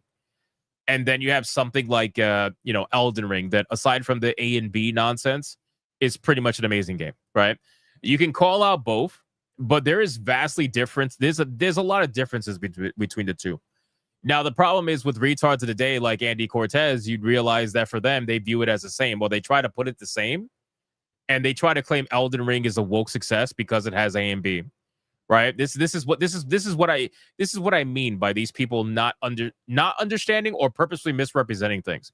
So, in any case, these people will be the first ones to melt down at you for having problems with certain things being put into video games. But Harry Potter showing up in Fortnite and now the world is fucking ending? How is that even a thing? I don't give a fuck about Harry Potter or Fortnite, but reminded that Rowling isn't transphobic. She just wants women to be able to have their own spaces without feeling threatened by some weirdo man pretending to be a girl, because it does happen. Y'all also doxed her. Very normal. Well, good for J.K. Rowling having the ability to pay for security that can absolutely destroy these people at a moment's notice. So good for her to have that. I swear, y'all are just dumb. W Fortnite for Harry Potter literally has nothing to do with transphobia or trans people. There are literally LGBTQ people that actually like Harry Potter. Hater, the creator, not the project, not the product. This is a good one. Anyone still playing Fortnite since Darth Vader AI bullshit is brain dead. Idiots who say AI images are art. And anyone still playing Fortnite if Harry Potter collab happens is just transphobic piece of crap. So that's a guilt by association thing, right? They do this all the time. If you play XYZ game that I view personally as transphobic, that immediately makes you transphobic because I view it that way, right? Let's see who responded to this. Let's see. This is what happens when you put all your time and resources into collabs instead of original stuff. As for the AI stuff, it's a case of give an inch, take a mile. Big fans of Fortnite don't realize that the game has been slowly killing itself since the whole metaverse idea. Yeah, I highly doubt Fortnite is killing itself anytime soon. As a trans person who plays Fortnite, anyone wearing any Harry Potter skins will be used as target practice. And I hope everyone else does the same. Everyone needs to manhunt the people who buy those skins. Wow. Wow, so you're not escaping the allegations, huh, about trans people being highly violent? So you mean to tell me you're going to purposely target people who use Harry Potter skins? Bro, I don't play Fortnite, but I swear to God, if I did, I'd buy every single fucking Harry Potter skin. And I don't like buying skins, bro. I don't like buying skins. Like, very rarely will I ever do that, but I swear I would do that just for this. Just like I bought multiple copies of Hogwarts Legacy just to piss these people off, bro. It's unbelievable. Trans people have every right to be uncomfortable with Harry Potter things, by the way, but I don't think some of you understand the extent of J.K. Rowling's transphobia. She literally used her funds to pass transphobic law in the UK. Tough shit. Harry Potter coming to Fortnite has been something I've wanted for years. By the way, transphobic law in UK, I find that to be hilarious considering how much the UK virtue signals to this stuff. It just goes to show. Why skip the Geeks and Gamers reply? Because I don't think they were replying to anything relevant. This is from 2023, my guy. Come on. I know how to pay attention quickly. Don't worry, I got you, bro. Are they your favorite? You want me to read it? You want me to read it? I'll read it. I got you. Hogwarts Legacy game features first transgender character in Harry Potter's Wizarding World, February 18, 2023. There you go. I read it. Trans people have every right to be uncomfortable. I already read that one. Harry Potter coming to Fortnite has been something I've wanted for years. I grew up watching these beautiful movies. You seem to think Harry Potter is transphobic because the creator is. You're allowed to like something but hate their creator. Hashtag Fortnite, hashtag Harry Potter. You know? People need to shut the fuck up about Harry Potter and Fortnite. It has nothing to do with transphobia. Just because the author is transphobic, grow the fuck up, people. Isn't this a prime example? Hold on, wait a second. Now you guys wait a fucking second. Okay, we just covered Andy Cortez trying to claim that the grifters are not saying anything about our creators because they like it. Okay, because they like it, right? That's the whole thing. So you mean to tell me that these people who, you know, will be the first ones to cancel you for liking a game that, you know, is not exactly progressive enough, these people who are now seeing Harry Potter collaboration with Epic Games, you mean to tell me you're not going to stand by your morals because you like the game? Is that what I'm understanding here? Oh, now we could separate the art from the artist? Oh, now we could say, well, you know, it's not a big deal because I like Harry Potter, and it's oh, now we could do it. So now we have the ability to do it. It is because you guys like Fortnite? Why am I not surprised? Like, or it's because it's a free-to-play game, you guys don't really buy games. Have you guys noticed that a lot of people that shill for progressive politics on Twitter tend to play free-to-play games only? You guys ever notice that? Big time free-to-play game players. Now, there's nothing wrong with that. I'm just saying I'm starting to see a little bit of a pattern here, right? This is 2023. Okay, these are all old basically. Oh, here we go. Firstly, the transphobia is coming to Fortnite post as a joke. They're not celebrating it at all. If you look closely, you can see the person who made the tweet replied to themselves with a big picture that details all of Rowling's transphobia. Yeah. Oh, they said the I'm joking route. Is that what they did? Wenzo says transphobia is coming to Fortnite in Chapter 7, Season 1. Oh, they didn't like the responses they were getting, so now they said they were joking. Got it. That makes a lot of sense. So in any case, ladies and gentlemen, this thing's an absolute fucking joke. If you play Fortnite, I don't usually advocate for buying skins. I'm probably still not going to advocate for buying skins, but what I will say is that if you did this one time, I would understand. I would understand. Not that I would do it, but I would totally understand if you bought at least one. Right, at least one, maybe. We'll see. I know Cole Classic Cage, I think, plays Fortnite, so maybe I'll super chat her and let her, get a Harry Potter skin. There you go. That's like me buying one, but not actually playing the game because I don't fucking play Fortnite. So, all right, let's move. Yeah, it's a prank, bro. It's a prank. Remember that? It's always a prank when things go bad. It's a prank. Oh my god, it's so stupid, man. It's so stupid. This is an interesting thing. So we got Call of Duty developers saying something that, of course, they're going to say because, well, if you guys are unaware, Call of Duty sacrificed about a little over 4 million copies of potential sales to Game Pass, right? So with the release of Black Ops 6, it went on Game Pass, and there was a there was an article that came out a couple of weeks ago talking about how much Call of Duty actually lost by going on Game Pass, and it was estimated to be a little bit over at average, anywhere between 3.5 to 4.5 million copies, depending on the edition, because obviously you have multiple different editions you could buy of Black Ops 6. But on average, anywhere between 3.5 to 4.5 million copies, because it was a massive amount of money that was lost, right? So the flip side of that is that there's more players in the game, so they could potentially monetize those people who are playing on Game Pass and make them buy in-game transactions, all that kind of stuff. I mean, you could argue all that. That's fine. But of course, they're going to be saying something like this. Call of Duty developers think that the Game Pass price hike is a positive thing. Of course, right? So the developers who benefit from an increased price in Game Pass are going to say, of course, it's a positive thing, right? The gamers, they don't know what they're talking about. You got to understand, the price increase is a positive thing. Listen, there is no such thing as a positive price increase. All right, there's no such thing. If you're increasing the price, it's because you're trying to make more money. Nothing wrong with that, by the way. You are a business. The market's going to decide whether or not that's a smart move. So that's why, like, for me, I don't take offense when they do that. I don't take offense when a company raises the price. But what I do take offense to is when they raise the price and then they have the fucking gall, like the balls to gaslight you and like, yeah, this is going to sell millions and millions and millions of copies. Everybody's going to be buying this. They love this game. They try to create FOMO based off that increased price. We're watching it happen with Outer Worlds, by the way. Did Outer Worlds do any better? I haven't even checked Outer Worlds. I wasn't even going to make it a segment today, but did the Outer Worlds do any better on the Sunday? Did it finally hit 20K? I don't know. Let's see. Outer Worlds 2. Did it do any better? According to the chart, it did do better. Good. So Sunday brought it up a little bit higher. Good for them, man. Good for them. They managed to hit 18,251 7 hours ago. That's great. So that's probably where it's going to end up capping off, because as the weekday hits, it's going to drop most likely.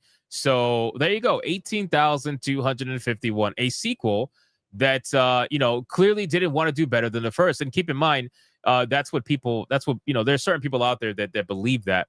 There are certain people out there that believe that companies create sequels for their previous video games that they want them to not do as well or not do necessarily as well as the first one. There are people out there that truthfully believe that with all their hearts. So, shout out to them, the gold standard. This is, 18,000 is about 2,000 less than the first one. So that means that, there's a little bit of a degradation of franchise there. This is going to be a video game that is going to sell the majority of its sales at a cheap price. That's really what's going to happen, because if you look, $70, obviously, we already know that. Anywhere between 70,000 copies to 140. So take the middle number, give or take, double that for consoles. Most people are playing on Game Pass, obviously, more now than ever. So they're not actually spending money buying this game. And the first video game went to about 1.5 million sales. So they got a long way to go to match their previous video game. But I'm sure with enough sales and enough time, they're going to slowly but surely get there. Just a nice slow grind to that 1.5 million from their previous franchise. But let's continue. Yeah, this was basically a sacrificial lamb to Game Pass, like most video games are. So if you look here, this is what they said in the article. Last month, Microsoft raised the price of Xbox Game Pass by a whopping 50%. In a post on social media, Ghosts of Hope, a Call of Duty leaker, revealed that they'd spoken to a string of Call of Duty developers who had nice things to say about the Game Pass Ultimate price boost. So somebody on Twitter, on social media, who makes their entire career around leaking Call of Duty stuff, apparently has spoken to developers who say that Game Pass price increase is a good thing. Okay, let's see what he said.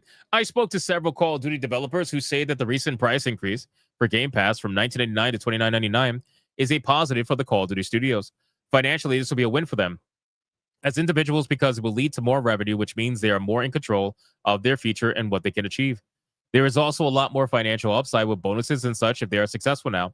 The news of a price increase also means they need to rely on making games that sell more units to achieve these bonuses. How are they going to sell more units when Game Pass is eating their units? That doesn't make any sense, bro. That is a trap. That's a trap. How are you going to take a bonus? Bro, if I worked at Xbox and they told me then my bonus was based on the amount of copies sold for a video game that's going to be on Game Pass, I'm going to look at them like they're retarded. I'm gonna be like, why isn't my bonus based on how many players engaged? Why are you making it based on the lowest metric that the game is going to achieve? Why would you do that? Right? Not every game that goes on Game Pass is going to do gangbuster numbers. Most of them don't. Most of them get eaten up by Game Pass. So why would I want my bonus, relied on copies sold? Now, granted, this is Call of Duty. This is one of the games that does sell fairly decently outside of Game Pass. But the truth is that they lost about almost 4 million copies compared to their previous iteration because they put it on Game Pass. That is a lot of copies. So if my bonus was tied to that, you might as well kiss my bonus goodbye. Anyway, the vibe in Activision with regards to Black Ops 7 is pretty positive at the moment. A few months ago, the executive team was not happy, and now they're feeling better. I don't know about that, man. Battlefield 6 is eating your fucking lunch. Now, to be fair, I think they are going to do fairly well. I got to imagine that Black Ops 7 has to at least pull in over 100,000 on Steam at the minimum, maybe even 150,000. I got to imagine, but you never know, considering that their beta numbers were horrible. Their beta numbers were absolutely fucking tragic. It was 40 to 50,000, something like that. And at the most, when it was the entire thing was free, I think it hit to, what was it, like 100,000, 99,000 when they made Black Ops 6 free momentarily when Battlefield 6 was live. So these numbers are not even close to being what Battlefield 6 is doing. But regardless, it's not shocking, right? The people who are invested in Game Pass are the ones who say, yep, I think it's a good idea to raise the price because they probably have stock. They have stock in Microsoft. They got, all that shit. Of course it is. Why? The employees are happy about this. Yeah, no shock, no fucking shocker. No duh, right? So anyway, let's continue. We got some more games being preserved, by the way, from GOG. And, just for transparency's sake, I don't utilize GOG. I've been very transparent about that. But, as I hear more and more about what they're doing, I have to give them credit. And I definitely call it out. And I inform people about when games are available on GOG because I know it's important to a lot of people. So GOG's preservation program is now going to include Splinter Cell and Resident Evil HD and Spore, apparently. And I guess they have XCOM 2 95% off on autumn sale. So there's that. But they're going to have 3 more games, Splinter Cell, Resident Evil HD, and Spore. So if you guys utilize GOG, if you like any of those games, they are now available on GOG. So make sure you guys check that out. All right, let's go into... I was going to... Should I save this? Let's see. Should I save this? Let me save this. Let me save this for the Steam conversation because that's pretty important. Let's do this. This is a pretty scathing accusation. I don't know if you guys saw any of this, but this is pretty wild. So, Doom designer Sandy Peterson alleges that the former Xbox Don Matrick killed Ensemble Studios and its Halo MMORPG or MMO, whatever, to protect his personal stock bonus. Don started as an EA hatchet man. So what would you expect? Now, this is a pretty huge allegation to say against someone that they purposely killed a studio and purposely killed a game to protect their own ass or their own stocks, apparently. But let's see what he had to say. He said this over on X, I believe. Doom level designer Sandy Peterson has taken to X to explain the closure of Ensemble Studios, where he worked in the 2000s. According to Peterson, Ensemble and its in-development Halo MMO were scuttled by Xbox boss Don Matrick to protect a short-term profit-based bonus that he was eligible to receive. In 2008, Ensemble Studios started planning a gigantic MMO set in the Halo universe, said Peterson. We codenamed it Titan. I actually remember that. It was to take place tens of thousands of years ago, before the Halos were set off and destroyed all sentient life in the galaxy. Peterson was in charge of sketching out the setting and lore of this primeval Halo galaxy, and he said that Titan was at an advanced stage in development when it was canceled, which is corroborated by prior accounts of the game's development. Here's an album of screenshots and in-game models allegedly sourced from the project. But Peterson claims that the lowest estimate we and Microsoft had for the game's total income was $1.1 billion, which is a staggering sum for any game to pull in. For context, Deadline reported in 2021 that the entire Halo franchise had reached 81 million copies sold at the time. Back of the napkin math at $60 a copy puts the series revenue from game sales at around $5 billion after 20 years of existence. That is not true. Okay, like that is not true at all. Like, again, guys, the Halo franchise selling 81 million copies. It's $60 a copy. That's not true. Like the average price of the copy is probably much lower than that because most of the copies from Halo that have been sold have probably been super discounted. So to put it at $60 a copy average is being way over, in my opinion. In any case, while possibly a typo, Peterson's note that Titan started development in 2008 doesn't line up with prior accounts of the game's development, which have the project starting in 2004 and getting canceled in mid-2007, around Don Matrix July 2007 ascension as head of Xbox. Peterson said that Titan's Alliance and Horde would have been with human-like Forerunners and Covenant. Some of the leaked art and screenshots of Titan looked contemporaneous with the mainline series, while other designers have a more science fantasy look in line with what Peterson describes. So, I gotta be honest with you, man, like, trying to come out here and say that that somebody tanked an entire studio to protect their own financial gain from doing so, that's pretty wild news, man. I would be very careful accusing that on someone because, I mean, even though it was a long time ago, they could definitely try to come after you for saying some wild shit like that, He says it was all brought up to naught when Don Matrick realized that his stock bonus was based on the income Microsoft had from games in 3 years. Said Peterson, you see, we estimated 3.5 years to finish Titan if we did it right. And that's beyond Matrix's drop dead rate. So by firing all of Ensemble, he didn't have to pay for our expensive studio for 3 years, and he didn't care about Titan. All he lost was a game studio who never sold less than 3 million copies of everything we made. I don't believe he did justice to Microsoft stockholders, but hey, Don started as an EA hatchet man, so what would you expect? That's crazy. That's crazy. Now, I'm very curious if it's true or not. I don't think we're ever going to know. But I will say this, though, to this guy's benefit, I've heard worse. To be fair, okay? I've heard worse things happen in Wall Street. I've heard worse things happen in corporations. I've heard much, much worse things happen where people would do anything to get ahead and work their work their pay plan, work their money, essentially. So I can't say it's not true. I can't say it is true, obviously, but I wouldn't be surprised if it was. That's what I'm saying. So you heard worse about Don Matrick? No. Just in general, like I've heard worse about overall business. I've seen a lot of terrible things happen for business. So I wouldn't be surprised if something like this actually went down. But again, without anything, other than this is he said, she said. So without any proof, this is just a guy who's just, I guess, still salty about the studio closing down. I really don't know what to say other than that. Otherwise, why even bring it up, All right, let's talk about the next one. Remedy apparently has confirmed, again, by the way, because we've talked about Remedy before, but we're going to just kind of reconfirm this. Remedy has confirmed that, number one, they're not happy with their performance. They got absolutely felted by FBC Firebreak. They lost all that money that they had saved up. But they have confirmed that they have moved development resources to other games in production. So chances are this means that FBC Firebreak is going to see a closure in some way, shape, or form soon. I had predicted this, and I think a lot of people have predicted this at some point.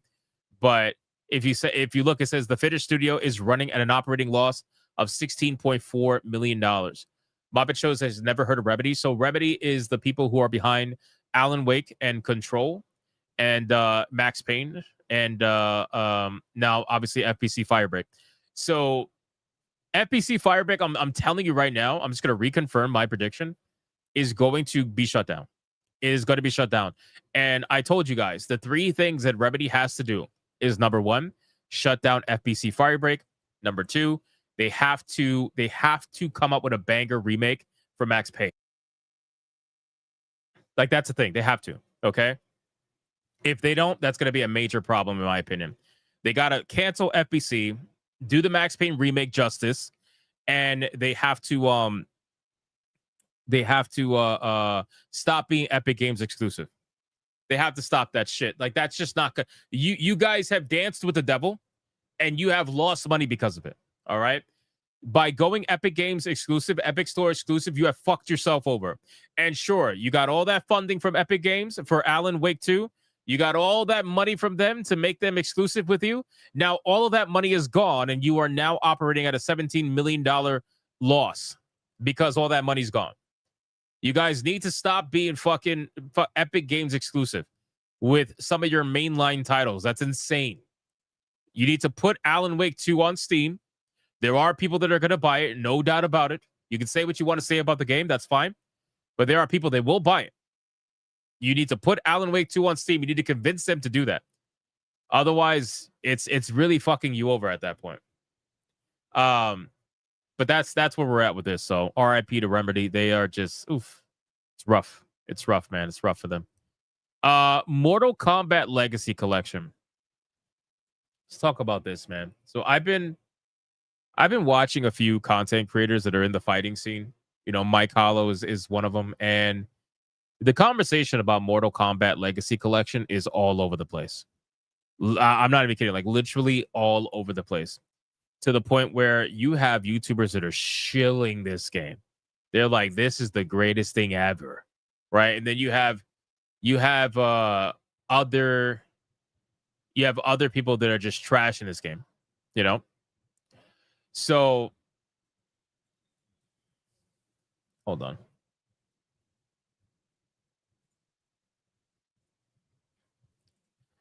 How is being Epic Games exclusive an issue? Don't PC users have access to Epic as much as Steam? It's not like it's hardware incompatible for one or the other. Okay, so the stores between Epic Games Store and Steam, that is like comparing, I don't know, Major League Baseball to like the Little League. Okay, that's number one.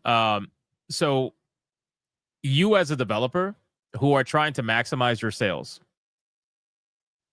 why would you put your game on the Little League store and basically guarantee that you're going to struggle bus your way to breaking even versus putting your game on the major leagues and get as much attention to it as humanly possible? This has been proven with multiple Epic exclusives. Every single game that has ever been Epic exclusive for a year or more that is eventually released on Steam has sold better on Steam within the first week of being on Steam versus the years that it was on Epic Games Store. Because even though, yes, PC users can download Epic Games Store. I have it too. I have it downloaded. I only download it for the free games because they're stupid and they give away games for free in the hopes that people would leave them for Steam and go spend money on their store. Doesn't happen very often. But yes, you can use both stores, but people don't want to use Epic Games Store flat out. There is also a nostalgia thing. Well, not even nostalgia, really. I'm sorry. That's not the word. There's more of a legacy thing with Steam, right? Steam's been around a lot longer. People have a lot more comfortability with it.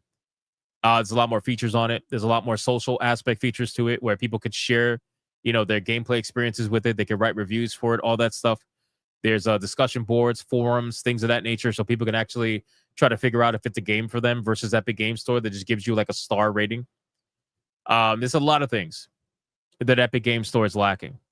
So when I say it being Epic Games exclusive is an issue, it's because, quite frankly, you're limiting yourself for the most retarded reason. Now, to be fair, Epic Games did fund Alan Wake 2's development, which is why it's exclusive, and I get that. But if Remedy was smart, they should have took less funding, funded it more out of their own pocket, and took some sort of a deal with maybe it would have been a timed exclusive instead of being a permanent exclusive. You know what I'm saying? So it has to be like from a sales standpoint, it's really stupid to put it on Epic, to put it on only Epic Games. It should be everywhere. By the way, when I say everywhere, I don't just mean like Steam. I mean GOG also. It needs to be on as many platforms as possible. Like if I'm making a game, I'm not gonna make it limited to one platform. That would be kind of stupid, right? I can understand if you're making a video game that is limited to maybe only Steam because you haven't made it for consoles yet. I get that. Or maybe it's a video game that has too complex of a UI that it can't be put on consoles. I get that also. But even so, like if you're gonna put it on PC, if you don't put it on Steam, you're stupid. Plain and simple. You know what I mean? Like completely plain and simple. It is so stupid to do that. Right. And and he says, yeah, I'm making the argument from a customer standpoint. Well, see, that's the thing. From a customer standpoint, too, Epic Games is the inferior platform in every sense of the word. Again, I don't want to hate on Epic Games. I have said so many times that I want Epic Games to properly compete. But the problem is that Sweeney has made it very clear that he does not want to compete. He's made it very clear that true competition is the last thing on his mind. Right? That's the fucking problem. He doesn't want to compete. He doesn't want to even add any of the features that Steam has. Nothing. Like, he doesn't care. He's basically being carried by Fortnite. So when I see a CEO wanting to do the bare minimum, but he wants all the attention on his platform, and then he has the audacity to be like, Steam's going to be irrelevant in 10 years, and Epic Games Store is still going to be around. I'm like, bro, are you fucking crazy? Are you crazy? So that's why I have problems, you know? But I feel like with Steam, you can make a much better decision from a consumer standpoint in terms of buying the video game that you can from Epic Games. Epic Games is going to give you like the Cliff Notes version, and it's highly curated for a video game. It's going to give you a really simple review system, no written reviews unless they change that, but no, like it's all star rated, kind of like PlayStation. It's very surface level. Whereas Steam, you have written reviews of all kinds. You have written reviews by different languages. You could go based on your own region. You could go into the forums. You could read what people are saying about the game. You know what I mean? There's screenshots and stuff that people share about the game, so you can see what it looks like. There's videos that people share about the game, so you can see what it plays like. There's all kinds of shit on the platform that helps you make an informed decision. You know? So that's it. That's basically it. Appreciate the question. Mortal Kombat Legacy. Okay, back to this.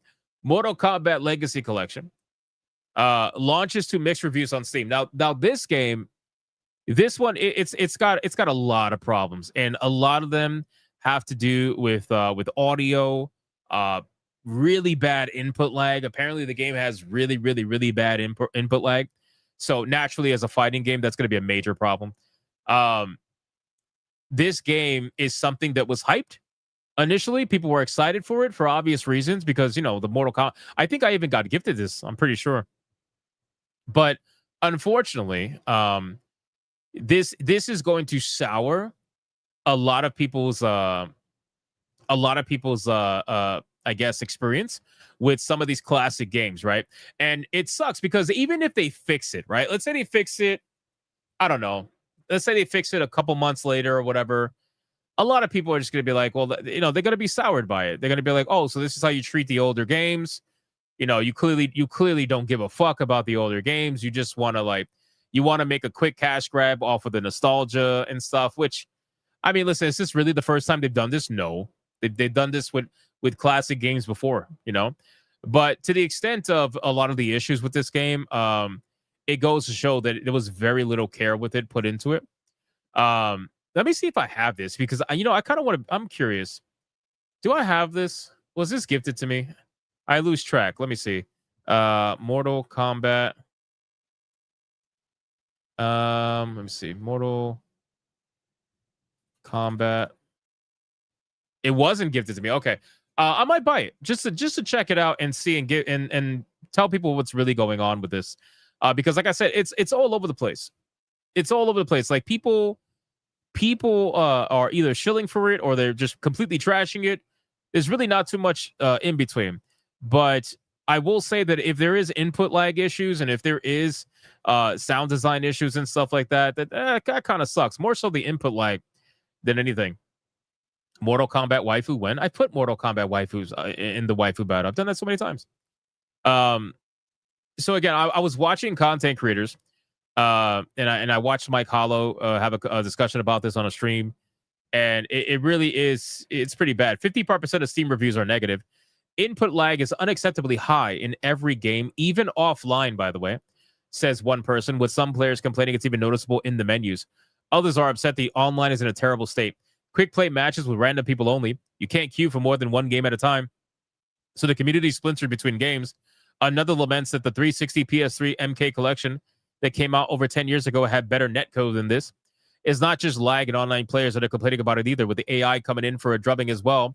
Since half of the matches, the enemy social distancing and staying 6 feet away from me. God forbid Millennia gets fucking COVID.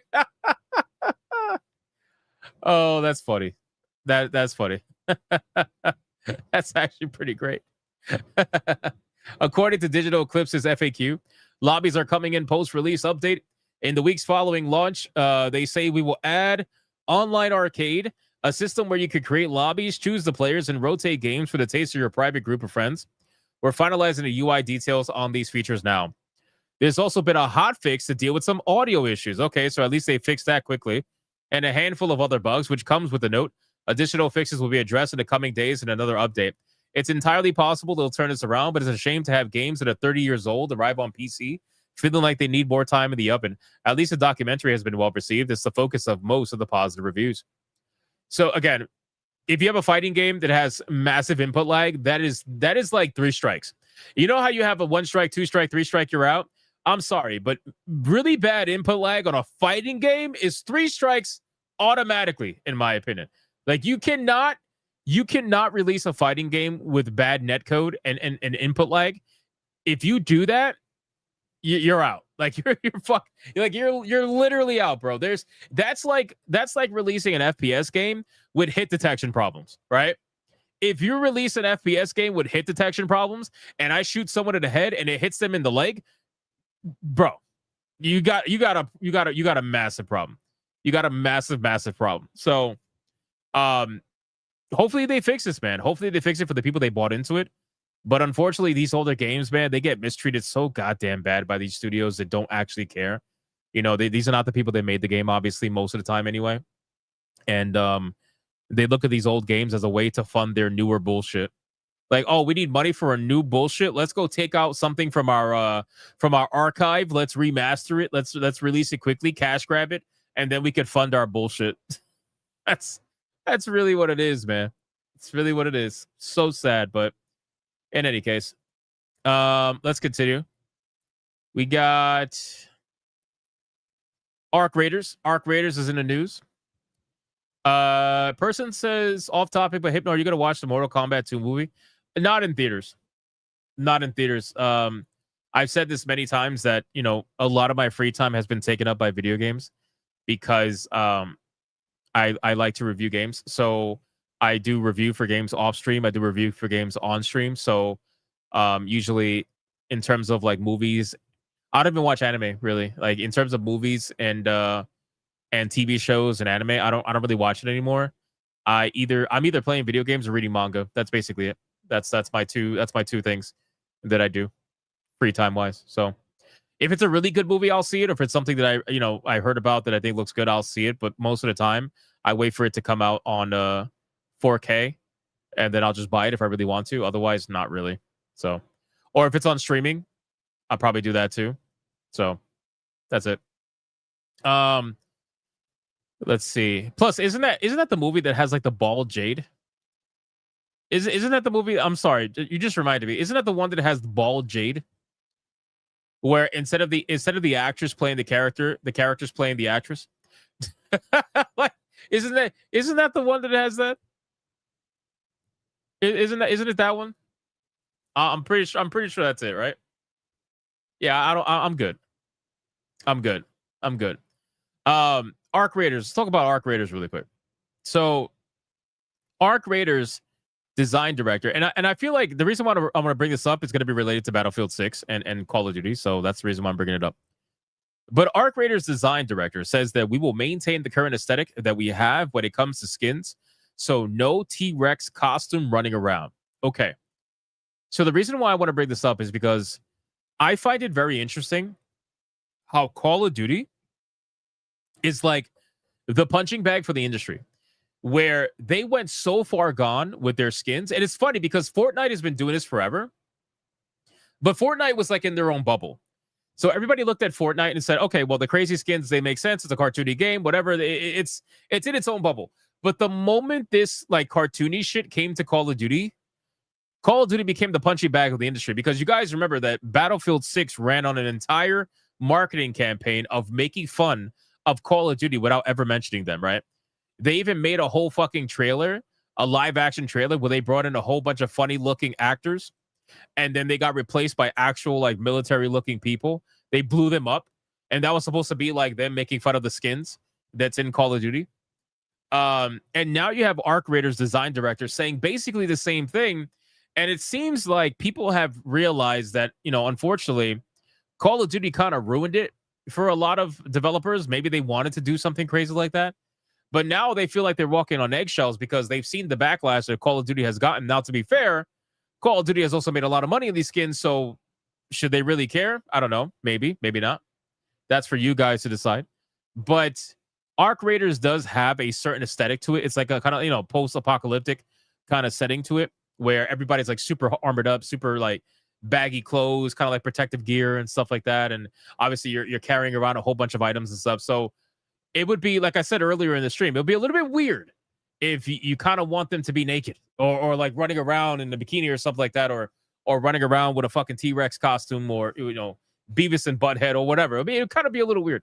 So I'm glad that they are at least acknowledging that they're going to keep it relatively serious to their in-game lore.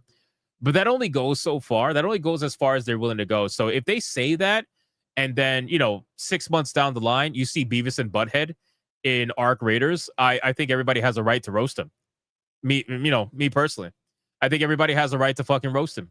You know, you could say, oh, it's cosmetic, it's whatever, but there is a certain limit to that, right? I understand it's cosmetic, you know, it doesn't affect anything gameplay wise, but I think it does. I think if you're running around a post-apocalyptic world where you got fucking machine animals and people trying to kill you and shit for your loot, and it's a super, you know, semi-serious game, and then all of a sudden in the background, not only do you see Beavis and Butthead in a duo mode, but then you have you have them on the microphone and they're like, I don't know, 15-year-old kids fucking calling you the N-word or something like that. It's a little bit ridiculous.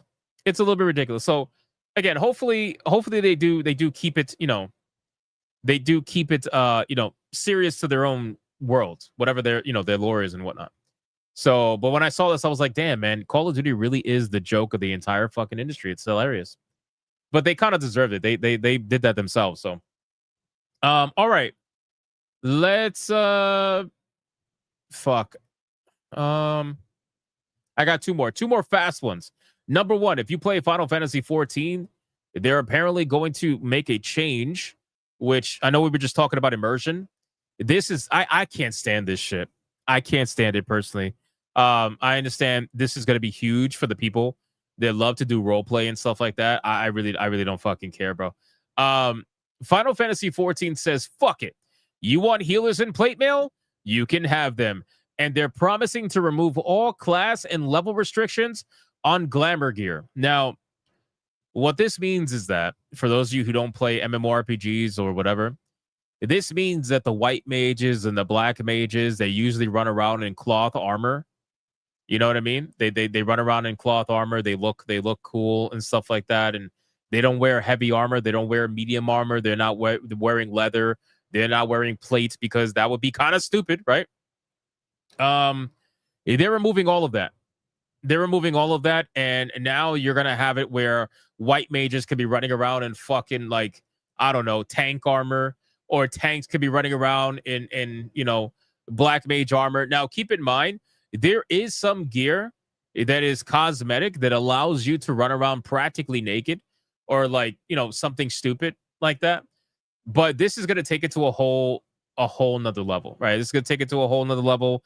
And they're doing this for money. Okay. I just want to be very clear. They're doing this for money, because what this is going to allow them to do now is that the gear that was restricted to certain classes on their website, where you have to buy to unlock it, right? They sell glamour items on their website for real life money, and it's not cheap, right? So now it's going to encourage people to want to buy the items that were previously restricted because they couldn't wear it because they were a certain class or whatever. You know, it's gonna be really fucking gay, in my opinion. And keep in mind, this is something that's been like this for a long time. In terms of, you know, cloth is for the black mages, the white mages, stuff like that. Paladins are the ones that are in heavy armor. Dark Knights have the heavy armor. Who else? Monks have the leather, or even like almost cloth like gear as well sometimes. But usually like medium armor, you know. Who else? The bards, they have like medium-ish armor. It's not going to be like that anymore. So it's kind of, you know, Matt says, honestly, I kind of agree with this. There's some gear that the caster think I will look perfect on my ninja. Yeah, that's fine and all. But again, if you have a ninja running around in plate armor, do you not think that's going to be a little bit weird? I think that's a little bit weird. No? Am I the only one who thinks that? Maybe I am. Maybe I'm just old school. I don't know. But I think that's kind of stupid. Like when I see a ninja, I want to see him in something light. You know what I'm saying? You know what I mean? I don't want to see a ninja in fucking heavy armor. Can you imagine a ninja in Dark Knight armor? Sure, it's going to look cool, right? It's going to look interesting, but it's going to get weird really quick, you know? Does it affect balance? No. This is just strictly cosmetic. Strictly cosmetic. But this is why, like, again, it goes back to the conversation we were having with Arc Raiders, where it's the immersion thing, right? So if I see a ninja, if I see a black mage, if I see a white mage, I expect them to look a certain way to make it something so I could recognize what I'm looking at. But once you change it so that everybody can wear everything, I can't recognize what I'm looking at anymore. You know? I'm not saying it's the end of the world. I'm just saying, like, this is just for me. I'm kind of like, I'm 70-30. I'm not going to say 50-50. I'm 70-30, like it's stupid, and 30, like, all right, whatever, you know? Ninja in heavy armor, I could see. What ninja do you know is in heavy armor? What ninja is in heavy armor? He's not going to do a good job if the ninja's trying to sneak around and he's like, clank, clank, clank, clank, clank, clank. Like, that's a little bit, you know? But anyway, again, this is just a funny story. I just wanted to share it with you. I thought it was interesting, but I see why they're doing it, you know? I see why they're doing it. Yasuke, he ain't no fucking ninja. Yasuke's no ninja. Stop lying to yourselves. Oh my God, they call Yasuke a ninja. What's wrong with you? Okay. We're gonna fucking Yasuke. The cyborg ninja, yeah, but he had armor that allowed it was like technology that allowed it to muffle his sound. Right? Every time he went invisible and shit like that, his armor allowed him to move around in silence. It's not the same. It's not the same. All right, let's continue. We're gonna get into the main topic now. So let's catch up on super chats, and then we're gonna talk about Steam censorship. Let's talk about that. Black samurais transitioned into ninjas. I saw what you did there. Like the stream, guys. Like the stream. We got over 200 hate watchers here. Like the stream. Come on, let's close the gap. Where we at? Mr. Rouge, thank you again, bro. Legendary 50 membership hyperbanger. That's insane, bro. I really, really appreciate you. Thank you, my good man. Thank you. We got the Gaming Mason with a 5. As someone who has a friend who has detransitioned female, the gender identity activists upset me off to no end. JK is right about this. Shout out. I agree. And they don't like detransitioning stories because it's, you know, obviously it goes against their narrative. So they are trying to paint the picture of transitioning being the number one happiest thing that you could do as a trans person. When in all actuality, it leads you down a path that, you know, almost 50% of the time is going to end very poorly. Speedy Cake with a $20.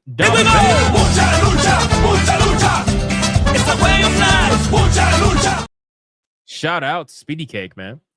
He says, did you hear about Activision cease and desist a Battlefield 6 Portal creator for making a zombies mode before and then again after removing all Call of Duty references and perk machine names and making his own stuff? Blame Truth did a video on it. I did. I spoke about this on a stream, I believe, when it first happened. I remember the article about it.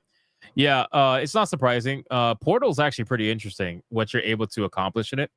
So it's not surprising that somebody did some sort of Call of Duty map and tried to mimic it, you know, because that's gonna, you know, that's always gonna be a pretty popular thing, I gotta imagine.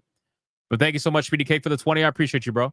Delta, what if MK Collection is so shit that you don't have lobbies, rank matching, 20 plus input lag online, AI artwork, etc. Play on Fight Code. Play on Fightcade or ROMs are far better. So when we talk about AI being a prominent thing in the gaming industry, this is really what it's for. AI is going to be utilized to remaster games in the most lazy way imaginable. And it's already been happening. It's going to continue to happen. So they're going to get worse. And then they're going to release it and they're going to fix it later. That's it. They're going to try to cash grab as fast as possible. They're going to use AI to remaster the game, minimal developer input and effort, which means low payroll, and the budgets go down, and they can try to cash grab all they want. So this is where we're at, man. Unfortunately, this is the gaming industry right now. Let's check Rumble. Rumble, we got Draconic with the membership. Thank you, bro. I appreciate that. Toradol with $1. Clank, clank, clank. Despite my stealth arts, you have detected me. Very good. Unfortunately, it changes nothing. Prepare yourself, Clunk. That's great. That is great. Shout out to Toradol. Thank you, bro. I appreciate that, man. Okay. Let's get into the content, boys. Let's get into the content. We're gonna switch over. We're gonna switch over, ladies and gentlemen. It's gonna be an interesting one. Chad Dragoon says, "Man, remasters are already low effort trash. AI is gonna be lower that bar even more." Yeah, it is. It is. Remasters were always something that studios did when they wanted to try to make easy money. When they wanted to make something low budgeted, but they didn't want to have to actually think of anything to make. They weren't creative enough, so they do remasters to try to make the money, easily. And now it's going to be even worse with AI, especially if it's something that came out during the days of like or even during, even PS1, like basically pre PS2. Anything pre PS2 is going to be inundated with AI remasters that are going to be awful. They're going to be awful. It's sad, but that's where we're at. All right, so we're going to be talking about Steam censorship. It's a pretty big problem. Pretty big issue. We're going to talk about this because, again, this is a story that I've been following for a few days now. This first post initially showed up on October 28, 2025. I've been watching it since then. Okay? Let me turn off this this thing. Hold on. There we go. I've been watching it since then. Okay? This one, this is bad. This is bad. If this is true, if this is actually happening, and again, you take everything with a grain of salt until absolutely proven, but I think it's basically at that point where it's absolutely proven.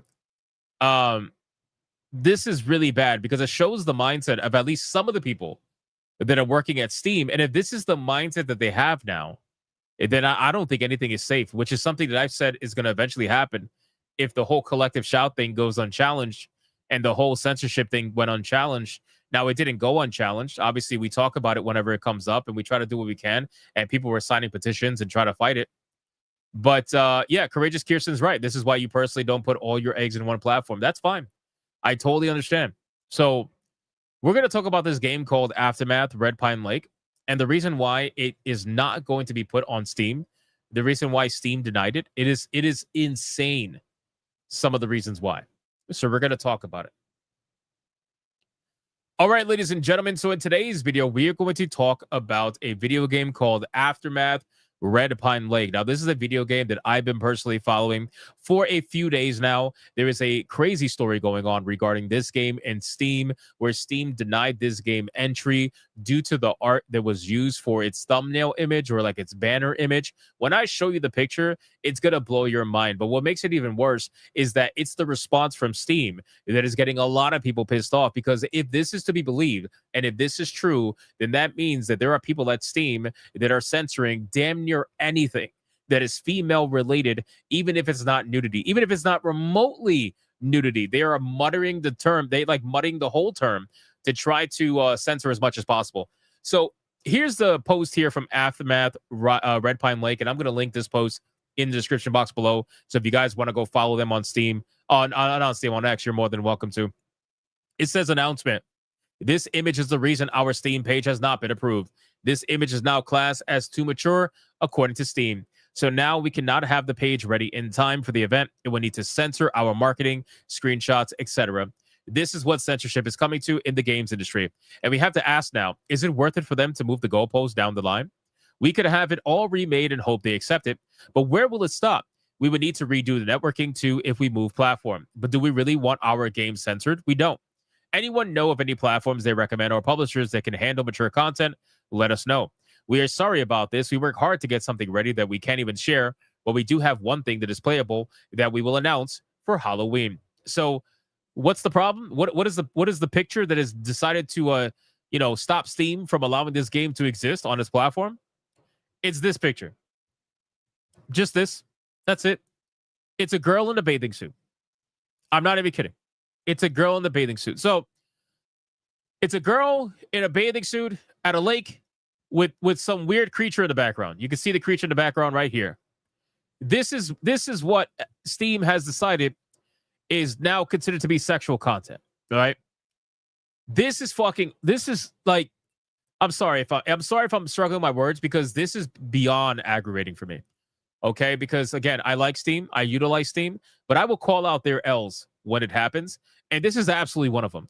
Right, the fact that you are looking at a female in a bathing suit and you're saying this is overly sexual, and by the way, we have responses from Steam proving that. FYI, so we're gonna go over that.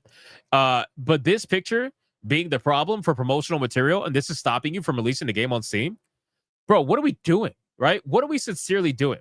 So if you look at the post, we want to make this game free from censorship and restrictions. We are willing to put in the work, but we need help. This is your call as much as ours. Any support is appreciated. And again, she's in the bathing suit, laying by the lake. Nothing crazy, nothing insane, right? People are calling out the nonsense. I'm not going to show it because, well, they show some interesting stuff. Let me not show that. So if we go to the page, you're going to see some responses here, right? Let me scroll down to one of the responses. Veridark says, so now women's butts are too graphic. Next, is it going to be ankles, shoulders, wrists? This is why I always say censorship is a slippery slope. We've now gotten to the point where a woman's body is more offensive than the games with gore and violence, right? They say if we use Steam's logic, children shouldn't be allowed in swimming pools or on beaches. They should be isolated from the natural female form, and that even seeing a butt in jeans is too mature. Sadly, some people agree with this, and some want us to just change our store assets, right? I agree with that. If you look here, this person is trying to call out this initial post as being fake, right? Savvy says, a woman cannot just simply have her back to the camera, regardless of what she is wearing. Women are apparently sexual by nature. Steam tells us this. Apparently, that apparently no one there can control themselves. Can't have a woman's backside on a cover, but straight up sex with Hitler is fine. You are a joke. You are infected, Steam, and you bent the knee to freaks and international extremists. And now we're going to engage in malicious compliance. Because guess who has all the time in the world to find your hypocrisy? The internet. This is such a needless thing to happen. So what is she quoting? A post here from Aftermath saying the following. So it's only a woman's behind that's not allowed. Got it. On a serious note, this makes us sick. It's time to end this. Look at this screenshot. Directly from Steam, by the way. I want to reiterate. Directly from Steam, it says the following. If you look long enough, I'm sure you'll find plenty of other partners who are breaking our rules and guidelines. Focusing the topic of the image on a woman's behind is indeed sexual in nature, regardless of what she's wearing. Your graphical assets can be viewed by everyone on the platform and should be appropriate for the store, bro. Oh my God, bro. Oh my God.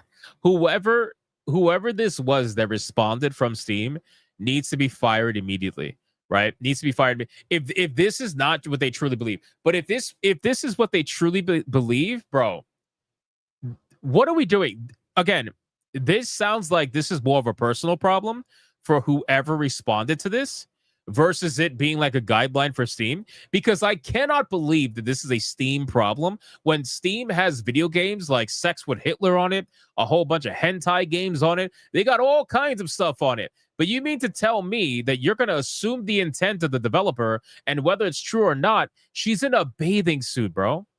So you mean to tell me when you go to the beach, it is an inherently sexual experience and everybody there is just, that's it? Like, we're just all being, bro, what the fuck, my guy? Like, this will not stand up to any kind of scrutiny whatsoever. This sounds like a personal response from whoever this was that decided to respond to this post, flat out. Now, if you guys are unaware, there has been another issue that has happened on Steam, and I cannot confirm or deny if it's censorship, but I'm going to bring it up anyway, because again, this kind of all goes hand in hand, and then we're going to return back to what Aftermath was saying. But if you guys are not aware, a video game from in the past called Condemned Criminal Origins was, it's a pretty violent video game, psychological horror style game.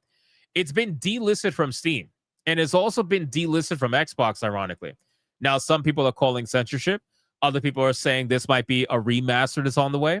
It could be anything. Who really knows? But I just find it odd that all of these now suddenly violent video games are being delisted from platforms and being censored, right? And it goes to show, because the conversation has been now going towards violent video games. If you guys remember, back when Collective Shout was a thing, they were focusing more on the Gooner games, right? Because they eventually want to move the goalposts and they want to start with the more egregious stuff, and they're eventually going to go for the mainstream stuff. It's only a matter of time. These are the same people that got Grand Theft Auto taken down in Australia. So again, keep that in mind. Now, Aftermath is obviously fighting this to the best of their ability. People are trying to call this fake. This person said, would treat this image with a grain of salt. There are signs of alteration. Now, obviously, they had to repost it again, showcasing that this is indeed real. This is a real post. At 7:32 p.m., somebody said this, and it's amazing that now this screenshot will live in infamy, where somebody from Steam is saying that a woman's behind is sexual in nature, regardless of what she is wearing. That is a crazy fucking thing to say. That is a crazy thing to admit to from a company like Steam. And again, whether the person is acting as a rogue agent, whether they're doing it personally, or whether this is Steam's own guidelines, this is fucking dumb. There is something wrong here. There is something stupid to be said here. You need to fix this, and it needs to be fixed immediately. There is nothing wrong with the picture that was provided by this company. Nothing at all. Look, I mean, even the memes, they write themselves. Steam looking at Red Pine Lake, can't do it. Steam looking at sex with Hitler and femboy Fuda House. Shout out to Valkyria Winter. Nope. Gotta love it. Gotta play it, Again, look at this. For context, we have nothing against these games. We're simply highlighting Steam's hypocrisy. According to Steam themselves, the adult-only 18-plus filter should still not have sexual imagery in capsule or library art. So this example still highlights that rules are broken and ours is not permitted, despite still being tagged as a mature game and not having sexual imagery at all. At least for certain, not as sexual as the example shown. We are against censorship, so we are not saying that it should not be allowed. We are literally saying that ours should be allowed to. I agree. Precisely. That is a major, major issue. Look at this. Okay, we fixed it. Do you think Steam will approve of our rebranding? Red Pine Cake. That's what it should be. Red Pine Cake. I'm gonna like that one. So again, guys, this is something that we need to make into a big thing. There needs to be conversation that is had here. It's insane that apparently people at Steam are unable to control themselves, that a woman's behind is so inherently sexual that you have to hide it. You have to cover her up. You cannot be in a bikini. You can't be in a bathing suit. You gotta hide it. It's like, bro, who is behind? What are you, 12? Like, are you seriously scared of a woman's ass that much that you guys are losing your minds over this? I don't know, man. So again, shout out to Aftermath, Red Pine Lake. I wanted to cover this. I promised them that I would talk about this today. They never reached out to me. I just happened to be following this, and I commented today about the situation and told them, like, this is a major issue. And this goes back to what we were talking about before with Collective Shout, with the payment processors. It hasn't ended. It hasn't stopped. There is still censorship happening every single day, and this is probably one of the most egregious examples of it. So you guys let me know in the comments down below. What do you think about this entire situation going down with Aftermath, Red Pine Lake? What do you think about Steam's decision to say that all women's behinds are inherently sexual regardless of what they're wearing? So that means that they're wearing a fucking nun outfit. It's sexual. Flat out. That's literally what they're saying. Let me know in the comments down below. Thank you guys so much for watching this video. And if you enjoyed it, consider hitting that like and subscribe. And I will see you guys on the next one. Oh, God, bro. That shit pisses me off beyond measure. Because it's so disingenuous. Like, who are you to say that? Who are you to say that, bro? They need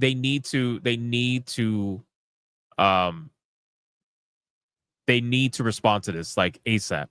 Steam, I know that Steam doesn't normally make public responses when there's backlash. I know they don't, but they have to with this one, because there's no fucking excuse. It's not like we're talking about a girl with her tits out, or a girl bent over and showing the fucking the camel toe. Bro, she's literally just standing at a lake looking at a creepy monster in a bathing suit, and it's not even the sluttiest bathing suit you could possibly put her in. It is a one-piece bathing suit. It is beyond basic. It does not look good, bro. It does not look good. Anyway. All right. Regardless, let us continue. We're gonna talk about now Rockstar. Let's cover Rockstar. I guarantee you the person who responded to that was either a male feminist or an ugly woman. It's one of the two. One of the two. Let me catch up on super chats quickly. Old man cat with a 5. Hypno, check your Discord DM. Leon made a clip about you. Link in your Discord. The fuck? The fuck is this?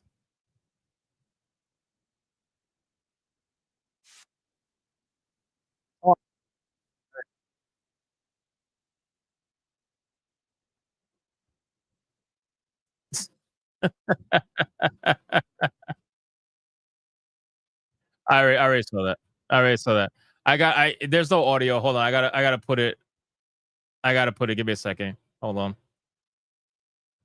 Here. Let's make this bigger. There you go.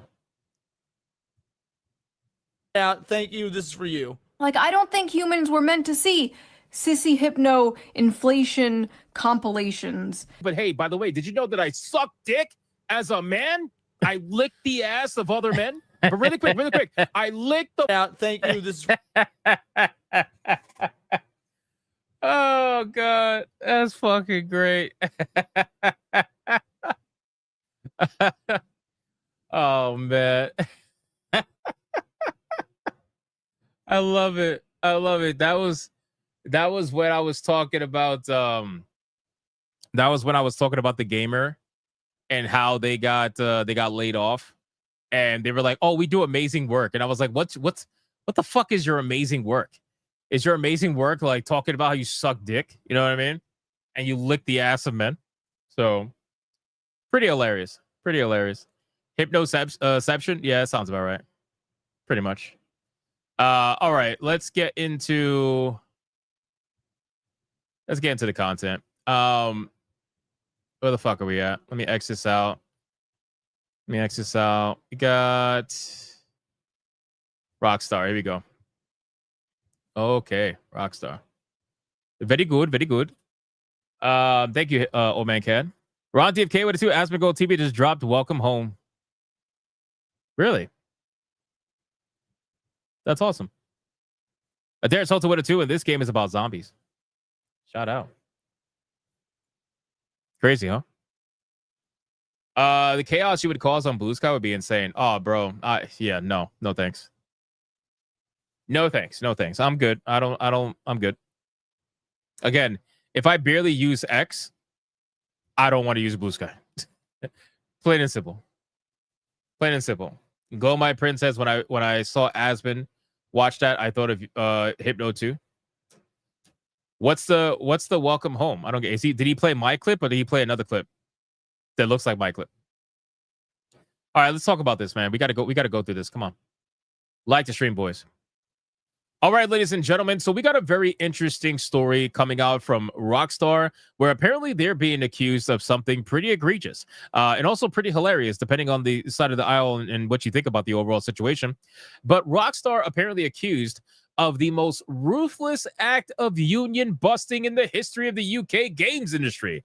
Now, that's a pretty long statement after firing dozens of employees who were allegedly attempting to form a union. Now, guys, unions in the gaming industry are something that they're trying to make as more prevalent as possible, especially now more than ever.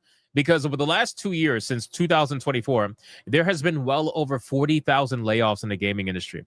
It has been a massacre, okay? With the amount of studios that have closed down in 2025 and the amount of people that lost their job in 2024, there was over 20,000 plus people that lost their job just in 2024 alone. So in 2025 combined with over 40,000 people losing their job, the developers are thinking, instead of getting better, instead of trying to understand why they're losing their job, instead of trying to understand why gamers are just so disconnected from what a lot of these developers and these executives are doing, instead of trying to figure out any of that, they're like, you know what? Let's try to protect our jobs so that we can't get fired easily. Let's try to protect our jobs so that we could continue to do the shit that we do every single day for longer, with a harder time to get penalized for it. That's basically what's going on here. And Rockstar tried to get ahead of the curve by firing people who were trying to unionize. So again, you could have your ideas about unions. I have my own ideas personally. I don't really like them, but again, it's all up to the person. But Rockstar got ahead of the curve. A Bloomberg report says that Grand Theft Auto 6 studio Rockstar Games has fired dozens, whatever that means, of employees over what the Independent Workers of Great Britain Union allege is a brazen act of union busting. Rockstar parent company Take-Two Interactive denies that allegation and says that employees were fired for misconduct. The report says that between 30 and 40 Rockstar employees working in multiple offices in the UK and Canada were fired on October 30th. All of them are part of a private trade union chat group on Discord. An IWGB rep told the site that some of the fired employees were members of the union, while others were attempting to organize. Oh, shit. Uh-oh. We're part of a private trade union chat group on Discord. Oh, snap. This is the most ruthless act of union busting in the history of the UK games industry, IWGB said on Blue Sky. Yesterday, Rockstar Games unfairly fired 30 employees for union activity. We won't back down, and we're not scared. We will fight for every member to be reinstated. Rockstar's flagrant contempt for the law and for the lives of the workers who bring in their billions is an insult to their fans in the global industry. IWGB President Alex Marshall told Bloomberg. It's crazy, man. A lot of unions, they're like the mafia, bro. Once they're in power, they don't let go of that shit at all. They try to hold on to it as much as possible. This is why a lot of corporations, I don't know if they still do it now, again, because I haven't worked like a retail corporate job in forever. But a lot of corporations, they would have a lot of training videos and courses that you would have to take before you could work. That is part of like kind of the onboarding process. And a lot of it was like anti-union stuff. They would try to convince you to be anti-union as much as possible. I think Target got caught being anti-union, pushing kind of like propaganda for being anti-union as much as possible. And again, you could think what you want about unions. I don't like them. But the simple truth is that corporations do try to indoctrinate people to be anti-union as much as possible to avoid having to, deal with them. It says in a statement provided to PC Gamer, Take-Two denied the allegations of union busting and said that it supported Rockstar's decision to fire the employees. We strive to make the world's best entertainment properties by giving our best in-class creative teams positive work environments and ongoing career opportunities. Take-Two's head of global corporate communications, Alan Lewis, said, our culture is focused on teamwork, excellence, and kindness. Rockstar Games terminated a small number of individuals for gross misconduct and for no other reason. As always, we fully support Rockstar's ambitions and approach. Take-Two declined to comment on the number of Rockstar employees fired or the specific reasoning, for their firing. Rockstar had a well-known culture of crunch some years ago, and while things seem to be improving more recently, the studio is currently facing what has to be a massive pressure to get Grand Theft Auto 6 finished. The game is set to launch on console in 7 months. A PC release still hasn't been confirmed after delay pushed it out of this fall. Now, again, guys, for me personally, I will always say that when it comes to jobs like this, game development, things of that nature, it needs to be performance oriented. It has to be. And I understand that a lot of studios want to be this whole like fake ass kumbaya bullshit where we're all family, right? We're all part of this one big gay family most of the time. But the truth is that you're not. The truth is that you are employees. They are your employer, and you have a duty to your studio to do, what you need to do. And unfortunately, a lot of developers just were not doing what they needed to do. You can say that you were, but I've seen a lot of these TikToks, and I'm sure a lot of you guys have, a day in the life of a Silicon Valley tech person or a game developer or whatever. And most of the time, it's them running around in the game room playing fucking pool or going into like their safe space rooms. Remember when X had safe space rooms where they could go inside the room for like 2 hours and just like do nothing? Out of an 8-hour workday, they're probably working 2 at most. Like, no, man, it's clear that a lot of these studios overhired during COVID, and now they were looking for any excuse to get rid of these people. And unfortunately, that's just what happens, man. Now we are at a point where subsidization is not as easy as it used to be. I say this all the time. Nobody wants to listen from that particular side, and that's okay. But you're going to keep getting fired. Subsidization is pretty much gone for the most part. Now, the interesting thing is I know subsidization is hard to come by in the United States. I don't know how it is in the UK. I know in Canada they give out money very easily, especially if you are a DEI oriented kind of studio or company. They're going to give you money like crazy. They will fund you to no end, which is why, if you notice, a lot of these consultancy groups that focus on diversity, equity, inclusion, they're all from fucking Canada, mostly Montreal, Canada. So I don't know how it is in the UK. I don't know if subsidization is a thing in the UK. I'm sure it probably is, but you know, I don't know if it's as much as Canada. But the point is, this is only going to go as far as the money goes. And if the money is drying up, which I think it is pretty much everywhere, I don't think you're going to be able to survive regardless of union or not. I understand having a union will make it harder to get rid of people like this, as you can clearly see from their antics to try to phrase everything to be anti-union instead of acknowledging that they might have been fired for other reasons. But at the end of the day, I think a union in a industry that is performance-based is a bad thing. You should always be at your best. And I understand having a bad day. I understand, you know, maybe being a little lazy one day or whatever. But there are people that clearly take advantage of their seniority, and those are the people that need to be dealt with. And if you're not holding yourself up to standard and you're not performing the way you're supposed to be, I don't think you should be there. I don't think you should be working on game development if you're so fucking lazy that your team members have to carry your work because of it. I think that's a bad idea. So in any case, I'm not surprised to see this many people get fired. When they said dozens, I thought it was like 10 or 20, but almost 40 people. That's a lot of people. I can only imagine what they were probably doing in that private trade union chat group on Discord. So whatever it must have been egregious enough for Rockstar to want to act. So you guys let me know in the comments down below. What do you think about this? Do you think Rockstar made the right choice? Do you think that unions are a good thing for the gaming industry? Do you think they're a bad thing for the gaming industry? Whatever it may be, let me know in the comments. Thank you guys so much for watching this video. And if you enjoyed it, consider hitting that like and subscribe. And I will see you guys on the next one. Yeah, I think they did the right thing, personally. But again, that's just me. Let's see. Where are we at? We're caught up everywhere. So thank you guys so much again for the insane support today. We got through the 2 main topics and all the other fast topics. It's been a fantastic stream. So much fun. We are going to do the... Oh, I got to put the ears on. Whoops. We're going to do the waifu battle now. We're going to have a good time and close out the stream. If you're not going to join us for the waifu battle, I appreciate you. Make sure to join us tomorrow for Hypnocast again, 9 p.m. Eastern. Don't miss it. And the return of Tormented Souls, the review on Griffcast, 5 p.m. Eastern. Don't miss it. We're going to have some fun.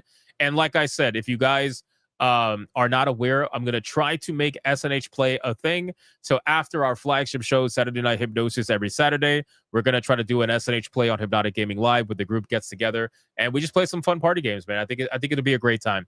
So make sure to check that out.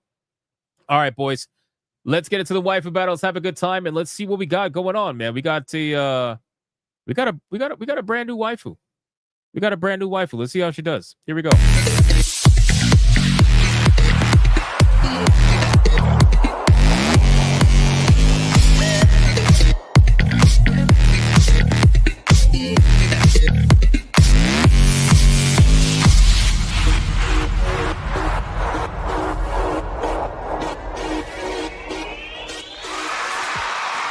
All right, boys. The waifu battle's here. Now, if you guys missed the last waifu battle, Mia got dethroned by none other than Rhaenyra. Ladies and gentlemen, absolute destruction it was.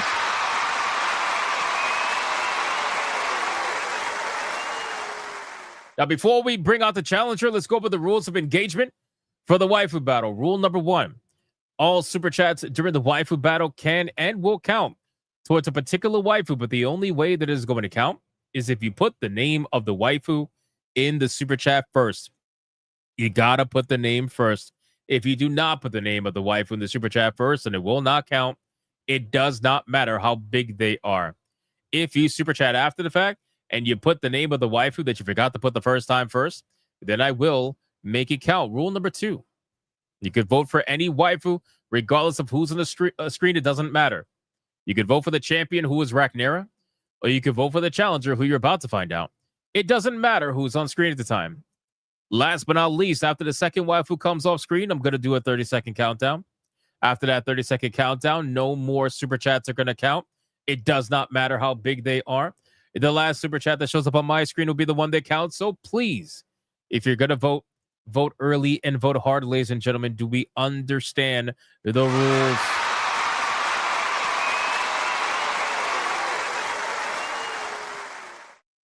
We don't understand a fucking thing. We know it's true. We know it's true. All right, boys. This particular challenger, brand new. Brand new. Never before seen on the Waifu Battle. Okay. And I mean, she looks amazing. She looks amazing. But I'm curious to see how she's gonna perform against the Monster Girl. Rhaenyra did pretty well last time. So let's see what we got.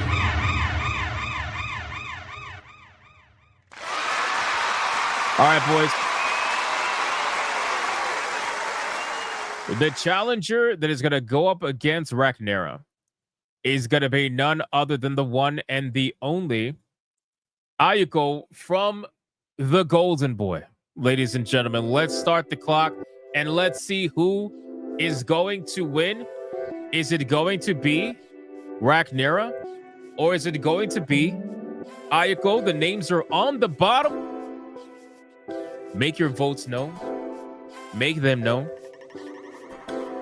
Make them known. You like the Spider Girl? Why am I not surprised? Why am I not surprised you like the Spider Girl? This girl is thick. Now, keep in mind, it's November, ladies and gentlemen. So, since everybody gets thicker in November because all the food everybody eats, I think it's important to showcase extremely thick waifus. Relatively thick waifus, you know what I'm saying? That's just what needs to happen. So that's what's gonna happen. That's what's gonna happen. Is this chat full of Canadians over on Rumble? Says Crit Doctor. What the fuck? That's funny. I don't know, is it? Could be, maybe. Have a good night. Oh, thank you, man. Thank you. She is a swimmer. She has the swimmer's body. You missed the 80s anime. 80s anime's peak. Peak. We got Toradol with $1 over on Rumble. Says, Ayuko, seriously, you need someone else if you want a great turkey thing. I have no issue against their faith, but they find issue with me. Probably. Sergeant Sapien with $2. Rhaenyra, don't judge me. I'm not judging you, man. I'm not judging you. Timebound Howler says, ban that. Steam says that's too sexual. True. Oh my God, you're right. Steam would not even allow this, right? Steam would not even allow this. It wouldn't even be a thing. It wouldn't be a thing. What a fucking joke, man. I swear, Steam is so stupid. It's not even funny sometimes. Like what are we doing, bro? Steam is so dumb. Mr. Melancholy with a vibe says, Ayuko, I approve. By the way, has Motoko Kusanagi from Ghost in the Shell been in the Waifu Battle before? I don't know.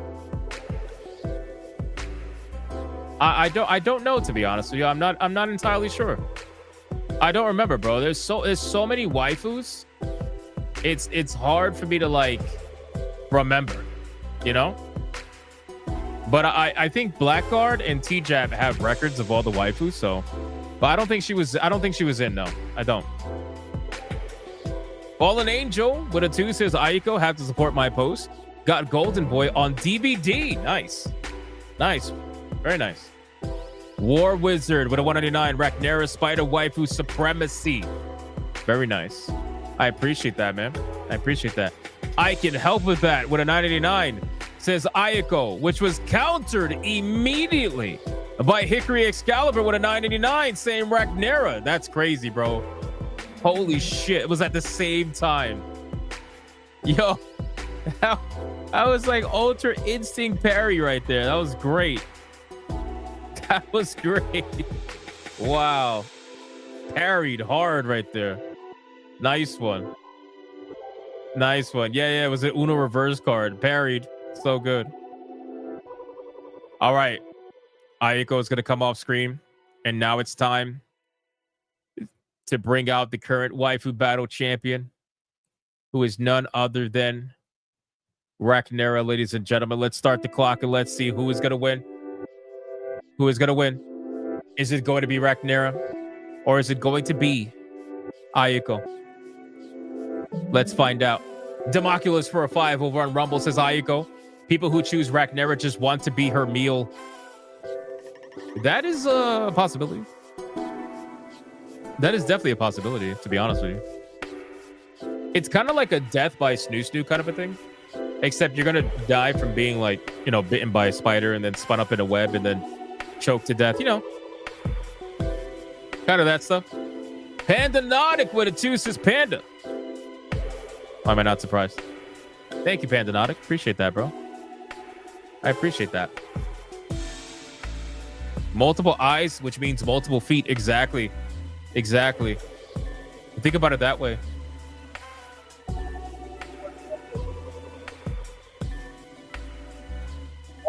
Sapien has admitted it. I'm not denying that. There you go. Now you know the truth, Democulus. You were right. You were spot on. Spot on. Oh, shit, bro. Oh, my God. The shit talking is insane. The shit talking is insane. Our cuz with a $50 mega banger says, Ayuko, parry this. Get that spider out of here. Oh, shit. Damn. Well, then. There's that. Shout out to our cuz. Thank you so much, man. I appreciate that. I don't know if anybody's going to parry that, but we'll find out, I suppose. We'll find out. Angmar, yes, I do. Yes, I do, my good man. Yes, I do. Rhaenyra be Cadus type? Yup, pretty much. Pretty much. Biotee Wolf with a troll super chat for a 2 says Felicia. Oh, is he missing? Are you missing your cat, girl? Alucard with a 2 says Ayuko brick to heaven. Damn, this guy went all the way to heaven? That's crazy. That's crazy, Alucard. That's crazy, bro. Oh, man. Hickory Excalibur, I think he's giving up, man. He says, all right, you got it. Damn. We got to tap out. We got to tap out. I respect it. I respect it. It was a good parry, though. You did a really good parry. You did a really good parry on the first one. That was amazing. I'm not sure Rhaenyra would interest Kata. I believe she only has spider legs. You underestimate Kata's affinity for all forms of feet, or paws, or claws, or whatever. So you never know. Exactly. He likes toes. Either he likes a lot of them or a little bit. Yeah, but like the sensory follicles that are on the legs of the spider would be the equivalent of toes for Kata. So he'll just like lick the follicles, you know? He's a foot god. You don't become a foot god by just staying to human feet. All right, boys, here we go. The final countdown. Who is going to win? 5, 4, 3, 2, 1, go.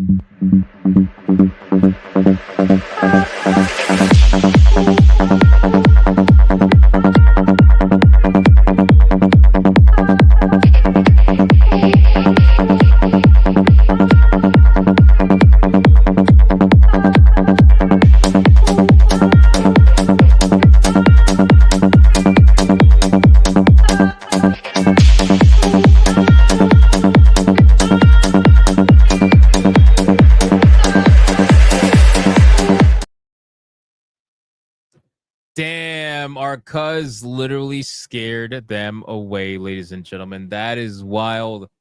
Chaz Dragoon is the only one. A 5 for Rhaenyra, my spider goddess. Shout out to you. Thank you for the 5, bro. I appreciate that. Mods, let's count it up. Feed the ducks, feed the eagles. And let's see who won that, boys. Damn, bro. Straight give it up. Straight giving up. That's crazy. I don't understand. It happens. I get it. Rad says based. Well, our cuz scared them all away. They were like, nope, can't do it. Can't do it. Did the 80s waifu win? I think she did, right? Some people have a spider fetish. Maybe. But if they did, they'll be voting for her, like, in large amounts.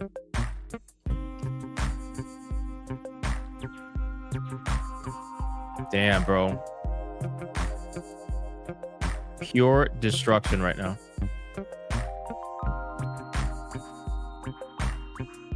She's a half monster girl. Yeah. There we go. Numbers are in, boys. Numbers are in. They are in. They are in. They are in. This wasn't even close. We got Ragnera with $18.98. Damn, almost ban worthy. Holy shit. See, you guys wanted me to raise the ban limit to like $30, bro. We would have so many waifus getting banned lately. And then we got Ayuko with $74.99, which means the winner and the new Waifu Battle champion is none other than the one and the only.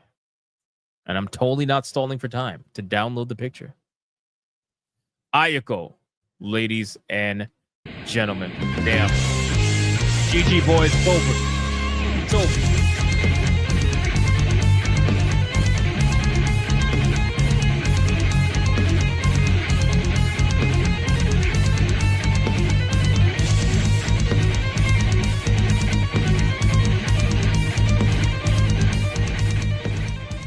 Let's do it one more time, ladies and gentlemen. One more time.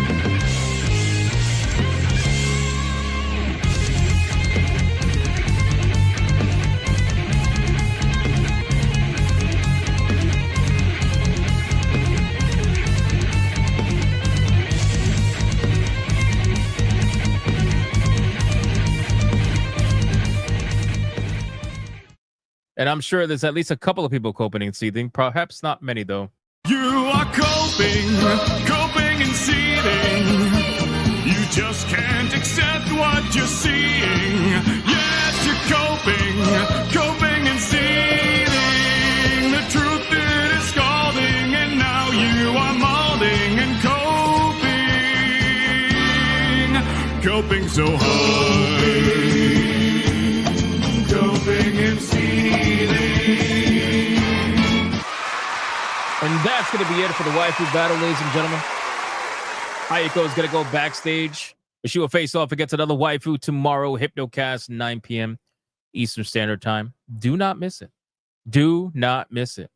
All right, boys. We went a little bit longer today, but if I can try to sneak it, I would like to do another stream tonight where it'll either be, it could be anything, really. Battlefield 6, Duck Off, Ball X Pit. Literally anything. I don't know. I have to find out. Maybe Arc Raiders. Who really knows? So we're gonna figure it out, and I'll try to get a gaming stream in tonight on Hypnotic Gaming Live. But other than that, thank you guys so much for the amazing stream. So much fun. Hope you guys enjoyed it. Shout out to everybody who liked the stream, commented, spam the chat, super chat, gifted memberships, and everything. I appreciate it. And of course, shout out to the Hypno Mods for doing what they do every single day. I appreciate you as well. But I am out. I am done. I am gone. Stay to the end for the raid, and I will see you guys on the next one. Until then, go be bigots and go be gooners. Bye.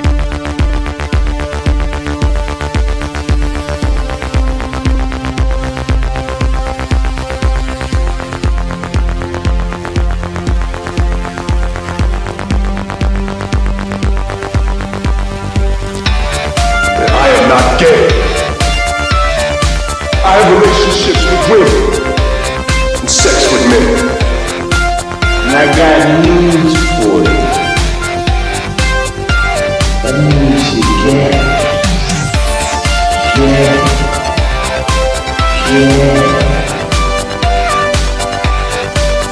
Poor kids are just as bright and just as talented as white kids.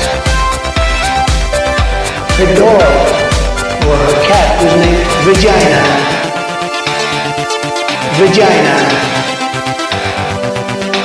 Vagina. Put a ticket in Maker Gang. Suck Indiana Jones, put a ticket in Maker Gang. Fuck baby girl, put a ticket in Maker Gang.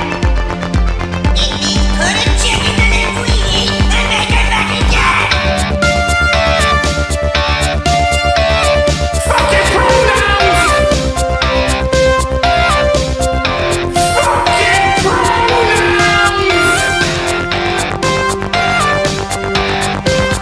Fucking gender ambiguity! Fucking current day California shit! 'Cause that's all we fucking know! 'Cause we're boring! We're so fucking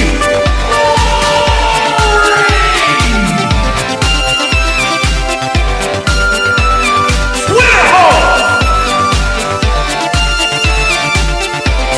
Twitter hole! Get it right! At the touch of the black man, I bring life. I bring life.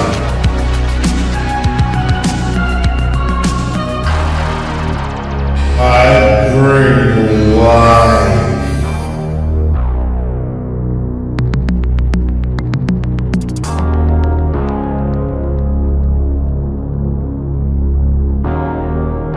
I bring life.